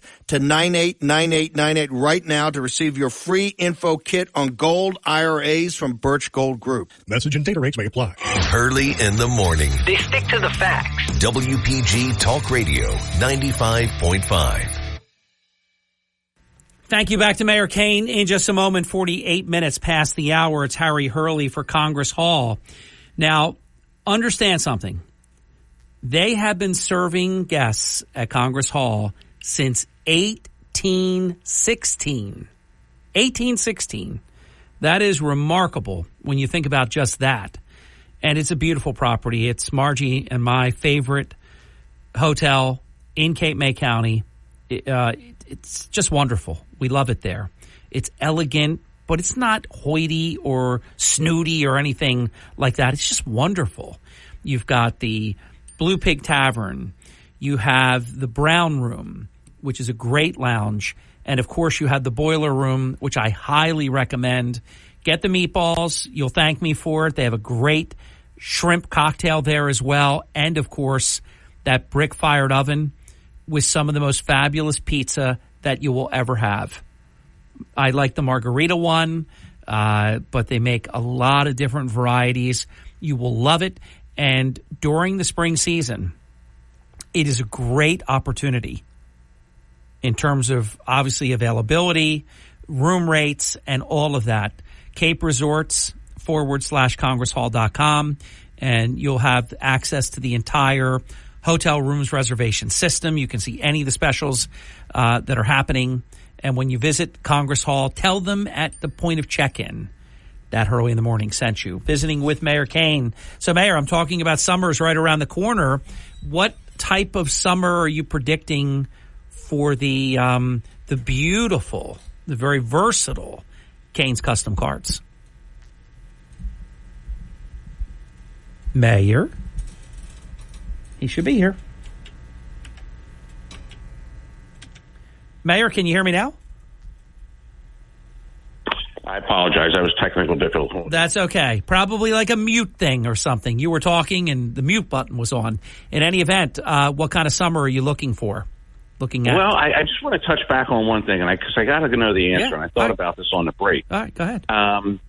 So, as an owner of the Green Bay Packers, yes, who do you root for in this first game? This is very kind of you to bring this up, because for most people this would be like some kind of trap question. Somebody asks you, which child do you love the most? And I love them all the same. So I have that completely not rehearsed, but completely in my heart settled. 3, and they're all in the pole position. Nobody is above the other. They're all number 1. So on the Green Bay Packers, which I'm very honored that you remembered that I am, among all of these things that I've been blessed to be a part of, I am a owner of an NFL football team. And you know that's very hard to accomplish, because the Green Bay Packers are the only team in the NFL that is owned by their fans. So I am a team owner. I'm a benevolent one, but it's not hard for me. I like the Green Bay Packers, and I root for them when they're not playing the Eagles. But in any scenario that it would help the Eagles, like the Packers losing a game that would give the Eagles the NFC number 1 seed or a seed ahead of the Packers, I always root Eagles in each and every scenario. There you go. Yeah, that's a true easy. Eagles fan. Yep, all the way. But I do like the Green Bay Packers, but I will tell you, my brother Jay and my twin brother Don, the Packers are number 1 with them. They're number 2 with me, and I don't mean poopy. So, Mayor, I know we wanted to talk a few minutes about Canes, but I struggle sometimes when I try to understand that. How do you become a Packers fan when you live in southern New Jersey? You know, you could say the same thing. How do you become a Cowboys fan? I believe that when Bart Starr was the quarterback of the Green Bay Packers, a lot of people became Packer fans. There were times when, Dallas, America's team, Roger Staubach, Tom Landry, Dandy Don Meredith before that kind of stuff, people became Cowboys fans. I mean, Chris Christie, creepy politician, but he's a Dallas Cowboys fan. Ken Mosca, Dallas Cowboys fan. Mark Giantonio, Dallas Cowboys fan. Jay Hurley, Packers fan. Don Hurley, Packers fan. I can't explain it other than there are teams that became very popular outside of their own region and have a national fan base. And I'll tell you what, the Philadelphia Phillies and the Philadelphia Eagles and the Sixers and the Flyers even, they have all earned that status to where they have fans all around the country. They talk about teams that, quote unquote, travel well. That's what happens with some of these teams. Like for example, now Baltimore is really good, and they start a 4-game series with the Yankees today, Mayor. But I will tell you that when I've only gone a couple of times to Camden Yards, and it's always been not to see Baltimore, but I love the stadium. I love Boog Pal's Barbecue Pit, which I think predates Greg Luzinski's area at the Philadelphia Phillies. I went for the Yankees, and there were many times more Yankee fans in Baltimore than there were Baltimore fans. Quote unquote, the Yankees travel well. Phillies draw all over the country. I forget the game, but they were playing a team, and people were like, oh, my God, how there's so many Phillies fans here?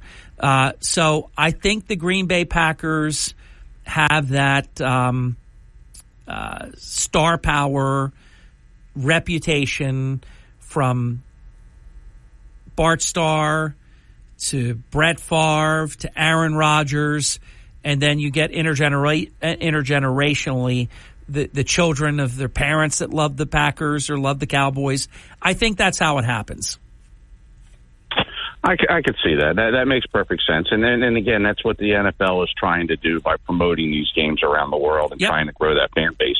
I mean, I can accept that for almost any other team. If you become a Dallas fan, I think you need to check your water, though. Oh, you would check your water and possibly need, a psychiatrist. I mean, there's, a lot of things that it's a disorder. There's a lot of things we could say about Dallas fans. But guess what, though? There are a lot of them. Oh, there certainly are. Listen, I can attest to that. I mean, you think about this. Some of my closest friends are Dallas fans. You had one of your closest long-serving employees of all time, Dallas fans. You know what it is, Mayor? It's kind of like aliens. They are among us. Mayor, that's the first out loud laugh I've had in a while. There you go. That. I appreciate that. So think about it. Think how close they are to us, though. They walk among us. Yeah. That's funny. Yeah, they're here. I mean, well, Mayor, it's always great to talk about our beloved Eagles, and hopefully, Mayor, I can't wait till we're making our picks. Yes, it's going to be before we know it. I know. But with this beautiful weather right now, Mayor, it is you think about the difference between this week and last week.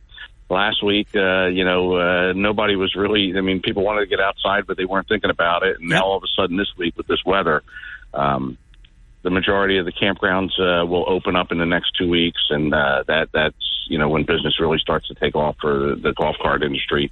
Although I will tell you, Mayor, we're already facing supply chain issues again. Sorry to hear that. Are you? I'm curious. Are you going to be doing Franklin Field, the Penn Relays again?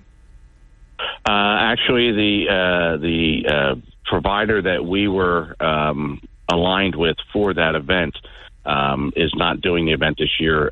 Toyota Motor Car took it over, and Toyota is promoting the event this year. So no, we are not going to be part of it, which is sad because we enjoyed it, and it's something we were looking forward to. Yeah, you did a good job too. I mean, it's such an iconic event, and you did such a good job. I'll tell you what, I had the privilege to be on that. I didn't run myself, but my daughter Lauren did. They actually won their race at the Penn Relays and got the gold medals and everything. It was magical. That is a storied facility. It is. You just feel like such history when you're there. Oh, I agree. I mean, the complex that sits on there at Franklin Field is pretty impressive, and it's a great venue for that event, and it's just the travel there is nice. Participating, I'm sure, is a real honor. It was so exciting to watch, and some of the greatest of all time have competed there. Olympic champions, people like Larry James, Lee Evans, all these greats. I mean, it is an amazing. They call it a carnival. It is truly remarkable, the Penn Relays. And I was really sorry to hear that you're not going to be a part of it this year. Hopefully, maybe just a one-time thing, and you'll be able to go back to it because it's such a good thing. So, what are your what's your crystal ball? We've got about 6 minutes left in the show. What's your crystal ball for summer 2024? Well, listen, I have concerns, obviously, the demands that this administration's putting on consumers from every single aspect. Listen, I enjoyed your segment earlier with Chris Brown. Fortunately, we're very fortunate that we have individuals like him that are helping out, trying to get Atlantic City on the track that it needs to be on for continued success. But it's taken its toll, Mayor. I know you know the math about what happens when gas is up a penny, what it takes out of the economy, and that is all playing catch up right now. And I see that you talk to a lot of individuals, I talk to people, and you're seeing a little bit of a slowdown in a lot of different areas, which it does happen during a presidential year anyway. But there's concerns that the pocketbooks might just not be there this year for the summer that we're all expecting. See, that's a bummer. And I drive past every day. I know you do too. So right now, my corner gas station, which is Gulf, it's $3.69.9 for a regular unleaded gallon of gasoline, $4.38.9 for super. I mean, that the math is $1.5 billion comes out of the economy for every penny that gas is up. Now, if that was closer to 2, imagine how many billions of dollars in discretionary spending would be on the table right now. Well, you think about every small business. Think about any logistics company, anybody that's got to move product. And that line, since this administration took office, went up 75%. Terrible. You extrapolate that out, and you say, and again, and then that gets passed on. It's just one. So not only do we pay the exorbitant fuel prices, but we're paying for the goods that are delivered by those prices. And that's, so when you start adding the fuel and you start adding, you used to go in and get a shopping cart full of groceries and you come out with a bag for the same amount. Yep. Those types of things are, going to take its toll. But listen, I always, you got to bet on the American people, and we're resilient. And, I think we get through this summer. I think it's still going to be a good one. Yeah. I don't think it's going to be any record setters, but I think it's going to be a good one. Get the presidential election out of the way and let this country take off again. And I really feel that's exactly, you said it so well, Mayor Kane, that's exactly what I think is going to happen. Because if we once again claim, not proclaim, but claim, take back our energy independence, and we can say again that we are energy independent and that we are a net oil exporter. For those listening, that means that we have everything we need and we can export a bunch on top of that. Tell you another thing we have to do, because the recklessness of the accident that's in there now, the strategic petroleum reserves, they have to be refilled. I mean, go ahead, Mayor. That's a little known fact. I don't think many people pay attention to that. Now, you got to think about this. How long would it take the oil industry in this country to ramp up? It would take us a period of time, but it could be done.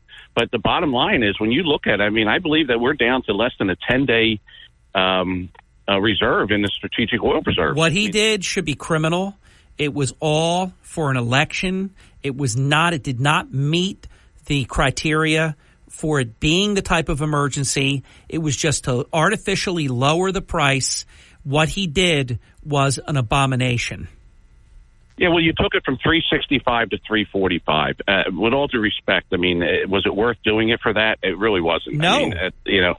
And look, and because he knows it's a real, because I would be saying it any chance I get, and I know that President Trump will be saying it, he tried to start to fill it back, but the price went up so much, they called it off. Yeah.